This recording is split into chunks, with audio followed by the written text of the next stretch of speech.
जुगो जुग अटल धन धन साहिब श्री गुरु ग्रंथ साहब जी की निघी जी गोद आनंद मन रही गुरु रूप प्यारी सत्संगत जियो। आओ मन बिरतियां कागर करिए गुरु चरणा च लवाइए हाजरियां। हाजरियां लवाउंदे मन बिरतियां कागर करदे गज के बोलना जी वाहिगुरू जी का खालसा वाहिगुरू जी की फतेह। गुरु रूप प्यारी सत्संगत जियो, वडभागियां करमां वालियां जिन्होंने भी सुहावा समा प्राप्त होया। धन गुरु ग्रंथ साहब जी इस मन को समझाते हैं, कहते हे मना वड्डियां भागां की निशानी उस दिन हुई तेरी जिस दिन तेनों इस मानस शरीर में आने का मौका मिले, क्योंकि मानस शरीर बहुत वड्डी मानता रखता है। 184 जून सुबाई मानस कहो प्रभ दी वडियाई। गुरु जी ने 84 लाख जोन पैदा की है परमात्मा ने, पर उस जोन के विचों केवल तो केवल वडियाई मनुख शरीर में मिली है। जदों ये मन मनुख शरीर च प्रवेश करता है तो वड्डियां भागां वाला हो जाता है, क्योंकि इस शरीर के अंदर इसनों 84 के गेट चों निकलने का मौका मिल जाता है। अपने द्वारे किए गए पाप माड़े कर्म जिहड़े ने उन्होंने धोने का मौका मिल जाता है। गुरु प्यारी साध संगत जी, सवाए मानस शरीर तो किसी शरीर अंदर ये मन जिहड़ा है गुरु दे लड़ नहीं लग सकता, और अपने द्वारा किए गए पाप माड़े कर्म उन्होंने धो नहीं सकता। इत्थे इहनूं समा मिलिया धोण दा। जे विचार करना कई बारी असीं लोग की सोचते हैं भी ये भी जन्म ये भी शरीर उन्होंने शरीरों वर्गा ही है जिहड़े पिछे भोग गए आप। देखो शरीर का फंक्शन शरीर की करनी उहो जी है, पर इस जामे का मुल बहुत है। इत्थे वडभागा पाने करनी भावें उही जी है। देखो शरीर के फंक्शन उहो जी है, पर मन नूं समा मिलिया इस सीट च बह के अपने आप नूं पहचानण दा, अपने आप नूं देखण दा। सो विचार करना। धन गुरु अमरदास पातशाह तीजे नानक श्लोक महला तीजा के अंदर फरमान करते हैं, इस मन को आवाज़ मारते की कहन लगे, कहते सिखा चौं चक्या चौं वाया ये मन इकत कर आन। विचार करियो जरा। कहते सिखा चौं चक्या चौं वाया। सिखा किनू क्या?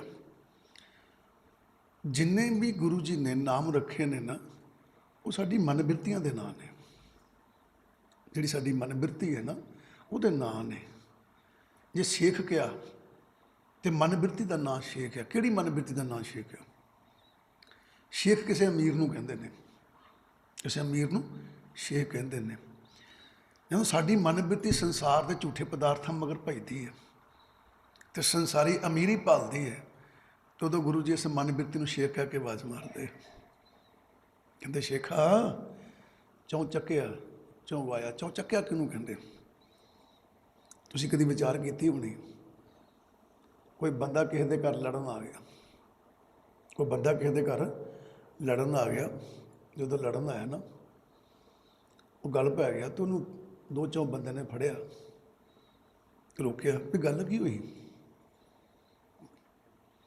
ਦੂਜਾ ਜਾਣਾ ਕਹਿੰਦਾ, ਇੱਕ ਸਿਆਣਾ ਬੰਦਾ ਕਹਿੰਦਾ ਗੱਲ ਸੁਣੋ, ਗੱਲ ਕੋਈ ਨਹੀਂ ਹੋਈ, ਇਹ ਕਿਸੇ ਦਾ ਚੱਕਿਆ ਚਕਾਇਆ ਆ ਗਿਆ।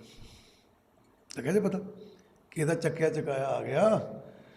ਤੇ ਗੁਰੂ ਜੀ ਵੀ ਕਹਿੰਦੇ ਇਸ ਮਨ ਬਿਰਤੀ ਨੂੰ, ਕਹਿੰਦੇ ਤੂੰ ਵੀ ਸੰਸਾਰ ਦੀਆਂ ਝੂਠੀਆਂ ਤ੍ਰਿਸ਼ਨਾਵਾਂ ਭਾਵਨਾ ਦੀ ਚੱਕੀ ਚਕਾਈ। ਚੌਂ ਚੱਕਿਆ ਉਹਨੂੰ ਕਹਿੰਦੇ ਜੇ। ਚੌਂ ਚੱਕਿਆ ਚੌਂ ਵਾਇਆ। ਕਹਿੰਦੇ ਤ੍ਰਿਸ਼ਨਾਵਾਂ ਭਾਵਨਾ ਦਾ ਚੱਕਿਆ ਚਕਾਇਆ। ਚੌਂ ਵਾਇਆ ਦਾ ਮਤਲਬ ਕੀ ਹੈ? ਚਾਰ ਚਫੇਰੇ ਭਟਕਦਾ ਹੈ। ਇਹ ਚੱਕਿਆ ਚਕਾਇਆ ਹੀ ਭਟਕਦਾ ਹੈ। ਚੱਕਿਆ ਕਿੰਨੇ ਹੈ? ਜਦੋਂ ਸਾਡੀ ਮਨ ਬਿਰਤੀ ਸੰਸਾਰ ਨੂੰ ਵੇਖਦੀ ਹੈ ਨਾ, ਯਾਰ ਫਲਾਣਾ ਸੋ ਕਿੱਡਾ ਅਮੀਰ ਆ, ਫਲਾਣੇ ਸੋ ਗੱਡੀਆਂ ਦੇਖ, ਜ਼ਮੀਨਾਂ ਜਾਇਦਾਦ ਦੇਖ, ਨੌਕਰ ਚਾਕਰ ਰੱਖੇ ਆ, ਹੈ ਨਾ। ਅਤੇ ਅੰਦਰੋਂ ਤ੍ਰਿਸ਼ਨਾਵਾਂ ਭਾਵਨਾ ਜਿਹੜੀਆਂ ਨੇ ਨਾ ਉਹ ਇਹਨੂੰ ਚੱਕਦੀਆਂ ਨੇ। ਕੀ ਕਹਿੰਦੀਆਂ? ਕਹਿੰਦੀਆਂ ਕੱਲ੍ਹ ਭੁੱਖੇ ਮਰਨ ਡਏ ਸੀ, ਅੱਜ ਗੱਡੀਆਂ ਅਮੀਰੀਆਂ ਲਈ ਫਿਰਦੇ, ਤੈਨੂੰ ਕੀ ਤਕਲੀਫ ਹੈ? ਦੋ ਚੱਕਿਆ ਗਿਆ ਹੈ। ਹੁਣ ਚੱਕਿਆ ਚਕਾਇਆ ਕਰਦਾ ਕੀ ਹੈ? ਚੌਂ ਵਾਇਆ। ਫਿਰ ਚੁਫੇਰੇ ਘੁੰਮਦਾ। ਕਿੱਦਾਂ ਘੁੰਮਦਾ? ਗੁਰੂ ਦੇ ਚਰਨਾਂ 'ਚ ਗਿਆ, ਸਵੇਰੇ ਉੱਠਿਆ ਪਾਠ ਕਰਨ ਲੱਗਾ, ਬਾਣੀ ਪੜ੍ਹਨ ਲੱਗਾ, ਜਦੋਂ ਸਵੇਰੇ ਉੱਠਿਆ ਪਾਠ ਕਰਨ ਲੱਗਾ ਤਾਂ ਹੁਣ ਪਾਠ ਵੱਲ ਧਿਆਨ ਲੱਗਣ ਨਹੀਂ ਡਿਆ, ਗੁਰਬਾਣੀ ਵੱਲ ਧਿਆਨ ਨਹੀਂ ਹੈ। ਨਹੀਂ ਕਿਹੜੀ ਗੱਲੋਂ?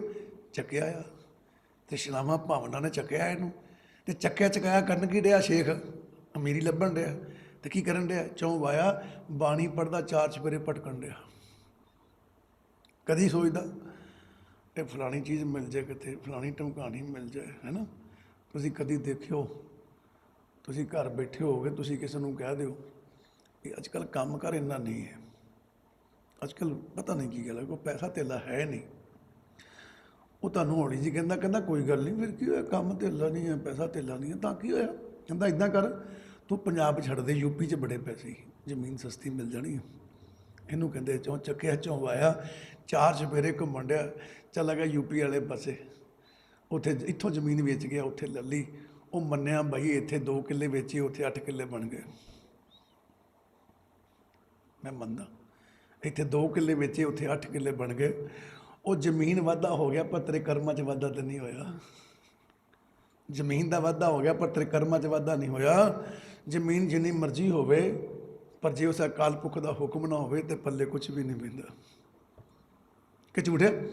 ਕੁਛ ਵੀ ਪੱਲੇ ਨਹੀਂ ਪੈਂਦਾ। ਪਰ ਗੁਰੂ ਪਿਆਰਿਓ, ਪਰਮਾਤਮਾ ਦਾ ਹੁਕਮ ਆ ਕਿ ਜੇ ਉਸ ਪਰਮਾਤਮਾ ਦੀ ਬਖਸ਼ਿਸ਼ ਹੋਵੇ, ਰਹਿਮਤ ਹੋਵੇ, ਤੇ 1 ਕਿੱਲੇ ਵਾਲਾ ਵੀ ਰੱਜ ਕੇ ਰੋਟੀ ਖਾਂਦਾ ਤੇ ਗੱਡੀ ਥੱਲੇ ਰੱਖੀ ਫਿਰਦਾ। ਕਿਸੇ ਨੇ ਪੁੱਛਿਆ ਭਾਈ ਜ਼ਮੀਨ ਕਿੰਨੀ ਗਿਆ? ਕਹਿੰਦਾ ਭਰਾ ਪੜਦਾ ਹੀ ਰਹਿਣ ਦੇ, ਤੈਨੂੰ ਕਿੰਨੀ ਕੁ ਲੱਗਦੀ ਆ? ਕਹਿੰਦਾ ਭਾਈ ਸਾਹਿਬ ਜਿੱਦਾਂ ਗੱਡੀ ਲਈ ਫਿਰਨ ਦੇ ਹੋ, ਲੱਗਦਾ ਕੋਈ 40-50 ਕਿੱਲੇ ਤੇ ਹੋਣੀ ਆ। ਤੇ ਕਹਿੰਦਾ ਫਿਰ ਜੇ ਤੈਨੂੰ ਲੱਗਦਾ ਹੀ ਹੈ ਤੇ ਫਿਰ ਪੁੱਛਣ ਗੱਲ ਹੀ ਡਿਆ। ਕਹਿੰਦਾ ਕਿਉਂ? ਕਹਿੰਦਾ ਜੇ ਤੈਨੂੰ ਲੱਗਦਾ 40-50 ਕਿੱਲੇ ਤੇ ਫਿਰ ਹੋਣੇ ਹੀ ਆ 40-50 ਕਿੱਲੇ। ਉਹਦੀ ਘਰ ਦੀ ਕਹਿੰਦੀ ਤੁਸੀਂ ਝੂਠ ਕਿਉਂ ਬੋਲਿਆ, 40-50 ਕਿੱਲੇ ਦੱਸ ਦਿਓ। ਕਹਿੰਦਾ ਉਹਦੀ ਆਪਣੀ ਸੋਚ ਆ ਵੀ 40-50 ਕਿੱਲਿਆਂ ਵਾਲਾ ਹੀ ਗੱਡੀ ਤੇ ਚੜ੍ਹ ਸਕਦਾ। ਕਹਿੰਦਾ ਤੇ ਮਾਲਕ ਦੀ ਰਹਿਮਤ ਆ, ਕਿੱਲੇ ਵਾਲਾ ਵੀ ਚੜ੍ਹ ਸਕਦਾ। ਤੇ ਕਹਿੰਦਾ ਫਿਰ ਉਹਦੀ ਸੋਚ ਨੂੰ ਮੈਂ ਕਿੱਦਾਂ ਬਦਲ ਸਕਦਾ? ਉਹਦੀ ਸੋਚ ਰਹਿਣ ਦੇ, ਉਹਨੇ ਗੱਡੀ ਵੇਖੀ, ਉਹਨੇ ਕਿਹਾ 40-50 ਕਿੱਲੇ ਹੋਣੇ ਆ। ਪਰ ਉਸ ਰੱਬ ਦੀ ਕਿਰਪਾ 1 ਕਿੱਲੇ ਨੂੰ ਵੀ ਗੱਡੀ ਤੇ ਚੜਾ ਦਿੰਦਾ ਉਹ। ਹੁਣ ਧਿਆਨ ਦਿਓ, ਫਿਰ ਇਹਨੂੰ ਕਹਿੰਦੇ ਚੌਂ ਚੱਕਿਆ ਚੌਂ ਵਾਇਆ। ਵੀ ਇਹ ਨਾ ਅੰਦਰ ਦੀਆਂ ਤ੍ਰਿਸ਼ਨਾਵਾਂ ਭਾਵਨਾ ਦਾ ਚੱਕਿਆ ਹੋਇਆ ਨਾ, ਫਿਰ ਚਾਰ ਚੁਫੇਰੇ ਘੁੰਮਦਾ। ਤੇ ਗੁਰੂ ਜੀ ਕੀ ਕਹਿਣ ਲੱਗੇ? ਕਹਿਣ ਲੱਗੇ ਇਹ ਮਨ ਇਕਤ ਕਰ ਆਣ। ਧਿਆਨ ਦੇਣਾ, ਮਨ ਵੀ ਬਿਰਤੀ ਹੈ ਤੇ ਸ਼ੇਖ ਵੀ ਬਿਰਤੀ ਹੈ। ਠੀਕ ਹੈ, ਸ਼ੇਖ ਬਿਰਤੀ ਕਿਹੜੀ ਹੈ? ਸੰਸਾਰੀ ਅਮੀਰ ਹੋਣ ਦੀ। ਤੇ ਮਨ ਬਿਰਤੀ ਕਿਹੜੀ ਹੈ? ਹਉਮੈ ਨਾਲ ਭਰੀ ਹੋਈ, ਮਨ 'ਚ ਮੈਲ ਆ, ਉਹ ਮਨ ਬਿਰਤੀ। ਹੁਣ ਧਿਆਨ ਦਿਓ, ਹੈ ਤੇ ਅਸਲ 'ਚ ਆਤਮਾ ਹੀ ਸੀਗੀ, ਪਰਮਾਤਮਾ ਦਾ ਰੂਪ। ਤੇ ਜਦੋਂ ਬਿਰਤੀ ਬਦਲ ਗਈ ਤੇ ਇਹਨੂੰ ਮਨ ਕਹਿ ਤਾ, ਇਹਨੂੰ ਮਨ ਕਹਿ ਤਾ। ਠੀਕ ਹੈ, ਸੋ ਗੁਰੂ ਜੀ ਸਮਝਾਉਣ ਲੱਗੇ, ਕਹਿੰਦੇ ਇਹ ਮਨ ਇਕਤ ਕਰ ਆਣ। ਕਹਿੰਦੇ ਆਪਣੀ ਬਿਰਤੀ ਬਦਲ। ਇਸ ਹਉਮੈ ਕਰਕੇ ਤੂੰ ਅਮੀਰ ਹੋਣ ਨੂੰ ਫਿਰਦਾ ਤੇ ਭਟਕਦਾ ਫਿਰਦਾ। ਕਹਿੰਦੇ ਇੱਕ ਟਿਕਾਣੇ ਤੇ ਲਿਆ ਕੇ ਆਪਣੀ ਮਨ ਬਿਰਤੀ ਟਿਕਾ। ਹੁਣ ਗੱਲ ਬਣ ਗਈ ਜੇ ਹੈਂ। ਕਹਿੰਦੇ ਇਸ ਮਨ ਬਿਰਤੀ ਨੂੰ ਇੱਕ ਟਿਕਾਣੇ ਤੇ ਲਿਆ ਕੇ ਟਿਕਾ, ਇੱਕ ਟਿਕਾਣੇ ਤੇ ਲਿਆ ਕੇ ਰੱਖ ਵੀ ਇਹ ਸੰਸਾਰ ਦੀਆਂ ਅਮੀਰੀਆਂ ਜਿਹੜੀਆਂ ਨਾ, ਜਿਨ੍ਹਾਂ ਕਰਕੇ ਤੂੰ ਭੱਜਾ ਫਿਰਦਾ, ਇਹਨਾਂ ਆਸ਼ਾ ਤ੍ਰਿਸ਼ਨਾਵਾਂ ਦਾ ਚੁੱਕਿਆ ਚੁਕਾਇਆ ਨਾ, ਗੁਰੂ ਦੇ ਚਰਨਾਂ 'ਚ ਨਹੀਂ ਟਿਕਦਾ ਤੂੰ। ਸੱਚ ਆ, ਸਾਡੀ ਮਨ ਬਿਰਤੀ ਗੁਰੂ ਚਰਨਾਂ 'ਚ ਨਹੀਂ ਟਿਕਦੀ। ਅਸੀਂ ਚੁੱਕੇ ਚੁਕਾਏ ਭੱਜੇ ਫਿਰਨ ਰਹੇ ਹਾਂ। ਕਿੱਦਾਂ? ਅੰਦਰੋਂ ਆਵਾਜ਼ ਆਉਂਦੀ ਮਨ 'ਚੋਂ, ਨਾ ਗੱਲ ਸੁਣ, ਆਹ ਚੋਰ ਚਪੱਕੇ ਵੀ ਤਾਂ ਤੁਰੇ ਹੀ ਫਿਰਨ ਰਹੇ ਨੇ, ਇਹ ਵੀ ਤਾਂ ਰੱਬ ਦੇ ਬਣਾਏ ਆ। ਆਹ ਠੱਗ ਲੁਟੇਰੇ ਵੀ ਤਾਂ ਰੱਬ ਦੇ ਬਣਾਏ, ਵੀ ਤਾਂ ਬੰਦੇ ਰੱਬ ਦੇ ਹੀ ਨੇ। ਹੈਂ, ਕਿੱਦਾਂ ਠੱਗੀਆਂ ਮਾਰ ਮਾਰ ਕੇ ਕਿੱਡੀਆਂ ਅਮੀਰੀਆਂ ਲੈ ਕੇ ਬੈਠੇ ਨੇ।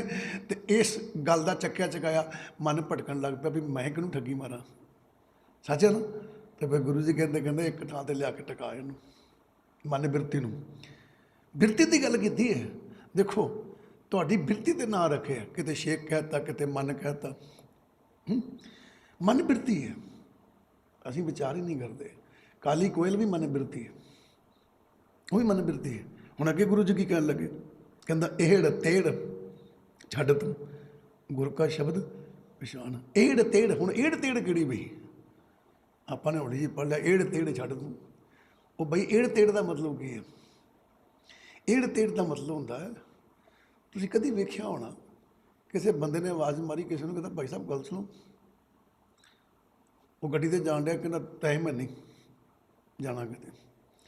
ਨਾਲ ਦਾ ਬੰਦਾ ਕਹਿੰਦਾ ਤੜਿਆ ਫਿਰਦਾ ਭਰਾਵਾ, ਉਹਨੇ ਗੱਡੀ ਲੈ ਲਈ ਹੈ, ਉਹ ਕਿਸੇ ਦੀ ਸੁਣਦਾ ਹੁਣ? ਤੇ ਇੱਥੇ ਫਿਰ ਗੁਰੂ ਜੀ ਕਹਿੰਦੇ ਏੜ ਤੇੜ ਵਿੰਗੀਆਂ ਟੇਢੀਆਂ। ਕਹਿੰਦਾ ਭਾਈ ਗੱਲ ਸੁਣ, ਗੁਰੂ ਗ੍ਰੰਥ ਸਾਹਿਬ ਦੇ ਚਰਨਾਂ 'ਚ ਬਹਿੰਦਾ ਆ, ਪਾਠ ਕਰਦਾ ਆ, ਪਰ ਏੜ ਤੇੜ ਗੁਰੂ ਜੀ ਕਹਿੰਦੇ ਮੈਂ ਤੈਨੂੰ ਆਵਾਜ਼ਾਂ ਮਾਰਦਾ, ਇਹਨਾਂ ਵਿੰਗੀਆਂ ਟੇਢੀਆਂ ਗੱਲਾਂ ਕਰਕੇ ਇੰਨੀਆਂ ਤੇੜਾ ਤੇੜਾ ਮਾਰਦਾ ਫਿਰਦਾ, ਮੈਨੂੰ ਮਿਲਦਾ ਹੀ ਨਹੀਂ, ਮੇਰੇ ਆਖੇ ਲੱਗਦਾ ਹੀ ਨਹੀਂ। ਇਹਨੂੰ ਕਹਿੰਦੇ ਏੜ ਤੇੜ ਵਿੰਗੀਆਂ ਟੇਢੀਆਂ। ਏੜ ਤੇੜ ਛੱਡ ਤੂੰ। ਉਹ ਕਹਿੰਦੇ ਵਿੰਗੀਆਂ ਟੇਢੀਆਂ ਗੱਲਾਂ ਛੱਡ ਦੇ, ਠੀਕ ਹੈ ਨਹੀਂ, ਆ ਪਾਡੀਆਂ ਸੰਸਾਰ ਦੀਆਂ ਛੱਡ ਦੇ, ਏੜ ਤੇੜ ਛੱਡ ਤੂੰ, ਗੁਰ ਕਾ ਸ਼ਬਦ ਪਛਾਣ। ਹੁਣ ਧਿਆਨ ਦਿਓ, ਗੁਰ ਕਾ ਸ਼ਬਦ ਪਛਾਣ। ਮਨ ਨੂੰ ਆਵਾਜ਼ ਮਾਰਦੇ, ਮਨ ਬਿਰਤੀ ਨੂੰ ਆਵਾਜ਼ ਮਾਰਦੇ। ਹੁਣ ਧਿਆਨ ਦੇਣਾ, ਉਹ ਸਾਡੀ ਆਤਮਾ ਨਹੀਂ ਕਿਤੇ ਵੀ ਜਾਂਦੀ। ਜੇ ਅੰਦਰੋਂ ਆਤਮਾ ਨਿਕਲ ਗਈ ਸਰੀਰ ਖਤਮ ਹੋ ਜਾਣਾ। ਜਦੋਂ ਅੰਦਰੋਂ ਆਤਮਾ ਨਿਕਲ ਗਈ ਸਰੀਰ ਖਤਮ ਹੋ ਜਾਣਾ, ਹੈ ਨਾ। ਹੁਣ ਆਪਾਂ ਕਹਿੰਦੇ ਤਾਂ ਰੋਜ਼ ਸੁਣਦੇ ਹਾਂ, ਮਨ ਟਿਕਦਾ ਨਹੀਂ ਹੈ, ਮਨ ਪਚਾਈ ਫਿਰਦਾ ਆ। ਉਹ ਗੁਰੂ ਰੂਪ ਪਿਆਰੀ ਸਾਧ ਸੰਗਤ ਜੋ ਆਤਮਾ ਤਾਂ ਜਾਂਦੀ ਨਹੀਂ ਕਿਤੇ। ਜਿੱਦਣ ਆਤਮਾ ਜਾਂਦੀ ਉਦੋਂ ਸਰੀਰ ਢੇਰੀ ਹੋ ਜਾਂਦਾ, ਉਹਨੂੰ ਸਾੜਨ ਤੁਰ ਪੈਂਦਾ। ਪੁੱਛਿਆ ਕੀ ਗੱਲ ਹੋ ਗਈ, ਚੰਗਾ ਭਲਾ ਸੀ, ਸਾੜਨ ਤੁਰ ਪਿਓ, ਕਹਿੰਦਾ ਮਰ ਗਿਆ, ਅੰਦਰੋਂ ਆਤਮਾ ਨਿਕਲ ਗਈ। ਆਤਮਾ ਤੁਹਾਡੀ ਕਿਤੇ ਨਹੀਂ ਜਾਂਦੀ, ਉਹ ਤੁਹਾਡੀ ਮਨ ਬਿਰਤੀ ਜਾਂਦੀ ਹੈ, ਤੁਹਾਡੀ ਮਨ ਬਿਰਤੀ ਜਾਂਦੀ ਹੈ। ਗੁਰੂ ਜੀ ਕੀ ਕਹਿਣ ਲੱਗੇ, ਕਹਿੰਦੇ ਵੀ ਏੜ ਤੇੜ ਛੱਡ ਤੂੰ, ਗੁਰ ਕਾ ਸ਼ਬਦ ਪਛਾਣ। ਕਹਿੰਦੇ ਵੀ ਜਿੱਦਾਂ ਤੂੰ ਪਾਡੀਆਂ ਮਾਰਦਾ ਫਿਰਦਾ ਹੈ, ਠੀਕ ਹੈ, ਆਉਣਾ ਗੁਰੂ ਚਰਨਾਂ ਵਿੱਚ, ਤਨ ਕਰਕੇ ਬਹਿੰਦਾ, ਆਤਮਾ ਵੀ ਅੰਦਰ ਹੀ ਹੁੰਦੀ ਹੈ। ਹੁਣ ਤੁਸੀਂ ਬੈਠੇ ਹੋ, ਇਹ ਥੋੜ੍ਹੀ ਵੀ ਤੁਹਾਡੇ 'ਚ ਆਤਮਾ ਨਹੀਂ ਹੈਗੀ ਇਸ ਵੇਲੇ, ਆਤਮਾ ਅੰਦਰ ਹੀ ਬੈਠੀ ਹੈ, ਤੁਹਾਡੀ ਇੱਥੇ ਹੀ ਬੈਠੀ ਹੈ, ਆਤਮਾ ਇੱਥੇ ਹੀ ਬੈਠੀ ਹੈ, ਪਰ ਤੁਹਾਡੀ ਮਨ ਬਿਰਤੀ ਇੱਥੇ ਨਹੀਂ ਬੈਠੀ। ਆ ਜੇ ਗੱਲ ਸਮਝਣ ਵਾਲੀ। ਆਤਮਾ ਨਹੀਂ ਕਿਤੇ ਵੀ ਜਾਂਦੀ। ਡਾਰੀ ਕਿਹਦੀ ਹੈ? ਆਤਮਾ ਦੀ ਕੋਈ ਡਾਰੀ ਨਹੀਂ ਹੈ। ਆਤਮਾ ਨੂੰ ਜਦੋਂ ਹੁਕਮ ਹੋਣਾ ਇਹਨੇ ਉਦੋਂ ਸੀ ਛੱਡਣਾ, ਉਸ ਤੋਂ ਪਹਿਲਾਂ ਦੀ ਕੋਈ ਡਾਰੀ ਨਹੀਂ ਹੈ। ਫਿਰ ਡਾਰੀ ਕਿਹਦੀ ਹੈ? ਸਾਡੀ ਮਨ ਬਿਰਤੀ ਦੀ ਹੈ, ਸਾਡੀ ਮਾੜੀ ਸੋਚ ਦੀ ਹੈ। ਕਿਉਂਕਿ ਸਾਡੀ ਮਾੜੀ ਸੋਚ ਹੈ, ਮਨ ਬਿਰਤੀ ਸਾਡੀ ਇੱਦਾਂ ਦੀ ਹੈ, ਅਸੀਂ ਡਾਰੀਆਂ ਮਾਰਦੇ ਹਾਂ, ਕਦੇ ਕਿਤੇ ਉੱਡ ਜਾਂਦੇ ਹਾਂ, ਕਦੇ ਕਿਤੇ ਉੱਡ ਜਾਂਦੇ ਹਾਂ। ਉਹਦੇ ਕਰਕੇ ਸਾਨੂੰ ਗੁਰੂ ਗ੍ਰੰਥ ਸਾਹਿਬ ਜੀ ਦੀ ਗੱਲ ਸਮਝ ਨਹੀਂ ਆਉਂਦੀ। ਅਸੀਂ ਭੱਜੇ ਫਿਰਨ ਰਹੇ ਹਾਂ, ਭਟਕਦੇ ਫਿਰਨ ਰਹੇ ਹਾਂ, ਹੈ ਨਾ। ਅਤੇ ਫਿਰ ਗੁਰੂ ਜੀ ਕਹਿੰਦੇ ਗੁਰ ਕਾ ਸ਼ਬਦ ਪਛਾਣ। ਹੁਣ ਪਛਾਣ ਦਾ ਮਤਲਬ ਕੀ ਹੁੰਦਾ? ਪਛਾਣ ਦਾ ਮਤਲਬ ਕੀ ਹੁੰਦਾ? ਹੁਣ ਧਿਆਨ ਦਿਓ, ਦੋ ਜਾਣੇ ਬੜੇ ਚਿਰਾਂ ਬਾਅਦ ਮਿਲੇ, ਠੀਕ ਹੈ ਬਈ, ਅਤੇ ਦੋਵਾਂ 'ਚ ਤਬਦੀਲੀ ਆ ਚੁੱਕੀ ਸੀ, ਵੱਡੇ ਹੋ ਗਏ ਸੀ, ਤਬਦੀਲੀ ਆ ਗਈ ਸੀ, ਠੀਕ ਹੈ। ਬਚਪਨ 'ਚ ਇਕੱਠੇ ਖੇਡਦੇ ਸੀ, ਹੁਣ ਵੱਡੇ ਹੋ ਗਏ ਨੇ, ਉਹਦੇ ਮੂੰਹ 'ਤੇ ਦਾੜ੍ਹੀ ਆ ਗਈ ਹੈ, ਉਮਰ ਵੱਡੀ ਹੋ ਗਈ ਹੈ, ਮਿਲੇ ਅਤੇ ਕਿਸੇ ਨੇ ਦੱਸਿਆ ਵੀ ਉਹ ਫਲਾਣਾ ਸੌ ਬੈਠਾ। ਹੁਣ ਇਹਨੂੰ ਤਾਂ ਪਤਾ ਲੱਗ ਗਿਆ ਸੀ ਫਲਾਣਾ ਸੌ ਬੈਠਾ। ਜਦੋਂ ਇਹਨੂੰ ਪਤਾ ਲੱਗ ਗਿਆ ਫਲਾਣਾ ਸੌ ਬੈਠਾ, ਇਹਨੂੰ ਮਿਲਣ ਗਿਆ, ਜਾ ਕੇ ਉਹਨੂੰ ਹੱਥ ਮਿਲਾਇਆ ਅਤੇ ਹੌਲੀ ਜਿਹੀ ਕੀ ਕਹਿੰਦਾ, ਕਹਿੰਦਾ ਭਾਈ ਸਾਹਿਬ ਪਛਾਣਿਆ? ਕਹਿੰਦਾ ਨਹੀਂ ਮੈਂ ਨਹੀਂ ਪਛਾਣਿਆ। ਕਹਿੰਦਾ ਨਹੀਂ ਪਛਾਣਿਆ? ਕਹਿੰਦਾ ਨਹੀਂ ਪਛਾਣਿਆ। ਇਹਦਾ ਪਛਾਣਨ ਦਾ ਮਤਲਬ ਕੀ ਹੈ? ਕਿ ਤੈਨੂੰ ਮੇਰੇ ਬਾਰੇ ਪਤਾ ਲੱਗਾ ਮੈਂ ਕੌਣ ਹਾਂ? ਇਹਨੂੰ ਕਹਿੰਦਾ ਪਛਾਣਿਆ? ਕਹਿੰਦਾ ਨਹੀਂ ਮੈਂ ਨਹੀਂ ਪਛਾਣਿਆ। ਕਹਿੰਦਾ ਵਾਹ ਭਾਜੀ, ਧਿਆਨ ਨਾਲ ਸੋਚੋ, ਧਿਆਨ ਨਾਲ ਵੇਖੋ ਮੇਰੇ ਵੱਲ, ਮੈਨੂੰ ਪਛਾਣਿਆ ਨਹੀਂ? ਕਹਿੰਦਾ ਨਹੀਂ ਮੈਂ ਨਹੀਂ ਪਛਾਣਿਆ। ਹੁਣ ਆਪਣੀ ਜਾਣਕਾਰੀ ਦਿੰਦਾ ਪਛਾਣ ਕਰਾਉਣ ਲਈ, ਆਪਣੀ ਜਾਣਕਾਰੀ ਦਿੰਦਾ, ਕਹਿੰਦਾ ਮੈਂ ਫਲਾਣਾ ਸੌ ਆਪਾਂ ਇਕੱਠੇ ਖੇਡਦੇ ਹੁੰਦੇ ਸੀ, ਇਕੱਠੇ ਪੜ੍ਹਦੇ, ਉਹ ਤੁਹਾਡਾ ਭਲਾ ਹੋ ਜਾਏ। ਇਹਦਾ ਮਤਲਬ ਆਪਣੀ ਜਾਣਕਾਰੀ ਦੇਣਾ ਕੀ ਹੋਇਆ? ਪਛਾਣ ਹੋ ਗਈ। ਹੁਣ ਇੱਥੇ ਪਛਾਣ ਅੱਖਰ ਆ ਗਿਆ। ਉਹ ਗੁਰੂ ਨੂੰ ਪਿਆਰੀ ਸਾਧ ਸੰਗਤ ਜੀਓ, ਗੁਰੂ ਜੀ ਆਪਣੀ ਜਾਣਕਾਰੀ ਦੇਣਾ ਚਾਹੁੰਦੇ ਨੇ। ਗੁਰੂ ਜੀ ਤੁਹਾਨੂੰ ਉਸ ਘਰ ਦੀ ਜਾਣਕਾਰੀ ਦੇਣਾ ਚਾਹੁੰਦੇ ਨੇ। ਗੁਰੂ ਜੀ ਤੁਹਾਨੂੰ ਉਸ ਘਰ ਜਾਣ ਦੀ ਜਾਣਕਾਰੀ ਦੇਣੀ ਚਾਹੁੰਦੇ, ਉਹਨੂੰ ਪਛਾਣ ਕਹਿੰਦੇ ਨੇ। ਗੁਰ ਕਾ ਸ਼ਬਦ ਪਛਾਣ। ਪਛਾਣ ਦਾ ਭਾਵ ਜਾਣਕਾਰੀ, ਪਛਾਣ ਦਾ ਭਾਵ ਜਾਣਕਾਰੀ। ਗੁਰੂ ਜੀ ਆਪ ਜੀ ਨੂੰ ਸਮਝਾਉਣ ਲੱਗੇ, ਗੁਰ ਕਾ ਸ਼ਬਦ ਪਛਾਣ। ਕਹਿੰਦੇ ਮਨਾ ਔਰ ਏੜ ਤੇੜ ਨਾ, ਕਹਿੰਦਾ ਭਾਵ ਜਿਹੜਾ ਤੂੰ ਵਿੰਗੀਆਂ ਟੇਢੀਆਂ ਗੱਲਾਂ ਸੋਚਦਾ ਰਹਿੰਦਾ ਨਾ, ਛੱਡ ਦੇ, ਇਹ ਛੱਡ ਦੇ। ਇਹਨਾਂ ਨੂੰ ਛੱਡ ਕੇ ਕੀ ਕਰ, ਏੜ ਤੇੜ ਇਹ ਛੱਡ ਕੇ, ਟੇਢੀਆਂ ਮਿੱਡੀਆਂ ਗੱਲਾਂ ਛੱਡ ਕੇ, ਮਾੜੀ ਸੋਚ ਛੱਡ ਕੇ, ਅਤੇ ਗੁਰ ਕਾ ਸ਼ਬਦ ਪਛਾਣ। ਕਹਿੰਦੇ ਗੁਰੂ ਗ੍ਰੰਥ ਸਾਹਿਬ ਦੇ ਚਰਨਾਂ ਵਿੱਚ ਬਹਿ, ਗੁਰ ਜੁਗਤੀ ਨੂੰ ਕਹਿੰਦੇ ਆ, ਟੈਕਨੀਕ ਨੂੰ, ਅਤੇ ਸ਼ਬਦ ਉਪਦੇਸ਼ ਨੂੰ ਕਹਿੰਦੇ, ਅਤੇ ਪਛਾਣ ਜਾਣਕਾਰੀ ਨੂੰ ਕਹਿੰਦੇ। ਗੁਰੂ ਜੀ ਕੀ ਕਹਿਣ ਲੱਗੇ?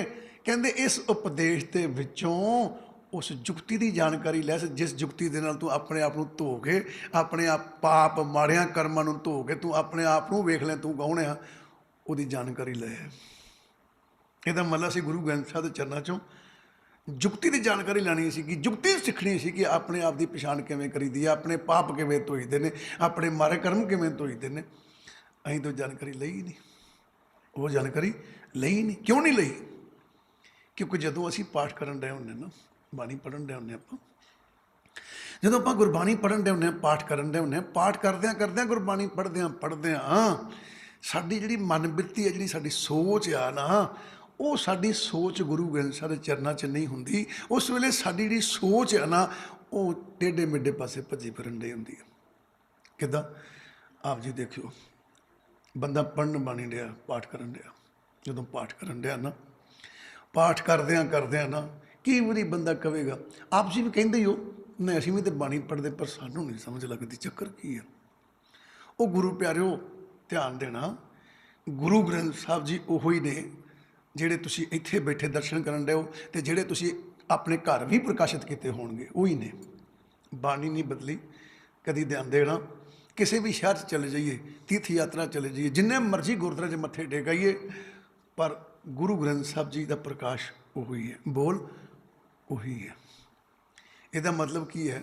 ਧੰਨ ਗੁਰੂ ਗ੍ਰੰਥ ਸਾਹਿਬ ਜੀ ਕੀ ਕਹਿਣਾ ਚਾਹੁੰਦੇ ਨੇ? ਕਹਿੰਦੇ ਭਾਈ, ਭਾਵੇਂ ਤੂੰ ਪੰਜਾਬ 'ਚ ਬਹਿ, ਤੇ ਭਾਵੇਂ ਯੂਪੀ ਚਲ ਜਾ, ਤੇ ਭਾਵੇਂ ਇੰਗਲੈਂਡ ਚਲਾ ਜਾ, ਮੇਰੀ ਭਾਸ਼ਾ ਉਹੀ ਹੈ, ਮੇਰੀ ਜੁਗਤੀ ਸਮਝਾਉਣ ਦੀ ਉਹੀ ਹੈ, ਔਰ ਤੇਰੀ ਜੁਗਤੀ ਸਮਝਣ ਵਾਲੀ ਜਿਹੜੀ ਬਦਲ ਜਾਂਦੀ ਹੈ। ਠੀਕ ਹੈ ਨਹੀਂ? ਕਿਵੇਂ?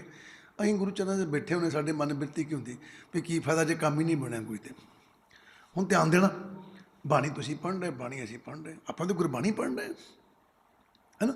ਪਰ ਇਹੀ ਪੰਕਤੀਆਂ ਤੁਸੀਂ ਪੜ੍ਹ ਕੇ ਕੀ ਕਹਿਣਾ? ਤੁਹਾਡੇ ਮਨ ਵਿੱਚ ਕੀ ਵਿਚਾਰ ਪੈਦਾ ਹੋਣੀ? ਤੁਹਾਡੇ ਮਨ 'ਚ ਵਿਚਾਰ ਪੈਦਾ ਹੋਣੀ ਹੈ ਵੀ ਗੁਰੂ ਜੀ, ਮੈਂ ਤਾਂ ਸਵੇਰ ਦਾ ਬੈਠਾ, ਤੀਜਾ ਪਾਠ ਸ਼ੁਰੂ ਕਰ ਲਿਆ ਮੈਂ, ਪਰ ਅਜੇ ਤੱਕ ਕੋਈ ਖਬਰ ਨਹੀਂ ਆਈ ਵੀ ਤੇਰਾ ਕੰਮ ਬਣ ਗਿਆ। ਅਜੇ ਤੱਕ ਖਬਰ ਕੋਈ ਨਹੀਂ ਆਈ। ਠੀਕ? ਹੁਣ ਤੁਹਾਡਾ ਬਾਣੀ ਪੜ੍ਹਦਿਆਂ ਝੂਠੀ ਖਬਰ ਵੱਲ ਧਿਆਨ ਸੀ, ਤੁਹਾਡੇ ਆਪਣੇ ਅੰਦਰੋਂ ਹੀ ਖਬਰ ਆਉਣੀ ਸੀਗੀ, ਤੁਹਾਡੇ ਆਪਣੇ ਅੰਦਰੋਂ ਹੀ ਖਬਰ ਆਉਣੀ ਸੀਗੀ। ਕਿਹੜੀ ਖਬਰ ਆਉਣੀ ਸੀਗੀ?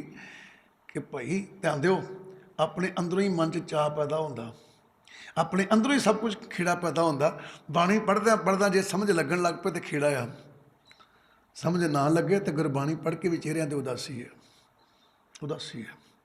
ਕਿਹੜੀ ਗੱਲੋਂ? ਵੀ ਬਾਣੀ ਪੜ੍ਹ ਰਿਹਾ ਸੀ, ਜੁੜਿਆ ਸੰਸਾਰ ਨਾਲ ਸੀ, ਸੰਸਾਰ ਕਦੀ ਖੇੜਾ ਨਹੀਂ ਦੇ ਸਕਦਾ। ਸੰਸਾਰ 'ਤੇ ਜਿੱਡੀ ਮਰਜ਼ੀ ਅਮੀਰੀ ਬੰਦੇ ਦੇ ਕੋਲ ਹੋਵੇ, ਕਦੀ ਖੁਸ਼ ਨਹੀਂ ਹੋ ਸਕਦਾ, ਕਦੀ ਖੇੜਾ ਨਹੀਂ ਆ ਸਕਦਾ, ਕਦੀ ਆਨੰਦ ਪ੍ਰਦਾਨ ਦੇ ਅੰਦਰ ਹੋ ਸਕਦਾ। ਇਹ ਵਿਚਾਰ ਕਰਨਾ ਜਰਾ। ਪਰ ਗੁਰੂ ਗ੍ਰੰਥ ਸਾਹਿਬ ਜੀ ਦੀ ਇੱਕ ਪੰਕਤੀ ਦੀ ਸੋਝੀ ਆ ਜਾਵੇ, ਅੰਦਰ ਖੇੜਾ ਆ ਜਾਂਦਾ, ਬੰਦਾ ਫੁੱਲਿਆ ਨਹੀਂ ਸਮਾਉਂਦਾ, ਅੰਦਰੋਂ ਭੱਜਾ ਹੀ ਫਿਰਦਾ, ਉਹ ਆਹ ਮਤਲਬ ਹੈ ਨਾ। ਪਰ ਸਮਝ ਉਦੋਂ ਆਉਣੀ ਹੈ ਜਦੋਂ ਗੁਰੂ ਗ੍ਰੰਥ ਸਾਹਿਬ ਚਰਨਾਂ 'ਚ ਟਿਕ ਗਿਆ। ਜਿਹਦੇ 'ਚ ਟਿਕਿਆ ਨਹੀਂ, ਉਹਨੂੰ ਸਮਝ ਨਹੀਂ ਆਉਣੀ। ਅਤੇ ਫਿਰ ਗੁਰੂ ਜੀ ਕੀ ਕਹਿਣ ਲੱਗੇ? ਗੁਰ ਕਾ ਸ਼ਬਦ ਪਛਾਣ। ਕਹਿੰਦੇ ਜਦੋਂ ਗੁਰਬਾਣੀ ਪੜ੍ਹਦਾ ਨਾ, ਅਤੇ ਇਸ ਢੰਗ ਨਾਲ ਪੜ੍ਹਿਆ ਕਰ, ਸ਼ਬਦ ਉਪਦੇਸ਼ ਅਤੇ ਗੁਰ ਜੁਗਤੀ। ਕਹਿੰਦੇ ਇਸ ਜੁਗਤੀ ਦੀ ਜਾਣਕਾਰੀ ਲਿਆ ਕਰ ਗੁਰੂ ਗ੍ਰੰਥ ਸਾਹਿਬ ਜੀ ਕੋਲੋਂ। ਹੁਣ ਦੇਖਿਓ, ਧਿਆਨ ਦਿਓ, ਇਹ ਮਨ ਪਤਾ ਕੀ ਕਹਿੰਦਾ? ਕਹਿੰਦਾ ਜੀ ਮੈਂ ਬੜੀ ਕੋਸ਼ਿਸ਼ ਕਰਦਾ, ਜਦੋਂ ਗੁਰਬਾਣੀ ਪੜ੍ਹਦਾ ਨਾ, ਮੈਂ ਬੜੀ ਕੋਸ਼ਿਸ਼ ਕਰਦਾ ਚ ਮੈਨੂੰ ਜੁਗਤੀ ਸਮਝ ਆ ਜਾਵੇ, ਸਾਨੂੰ ਵੀ ਗੁਰਬਾਣੀ ਦੀ ਸਮਝ ਆ ਜਾਵੇ, ਪਰ ਸਾਨੂੰ ਨਹੀਂ ਜੇ ਆਉਂਦੀ।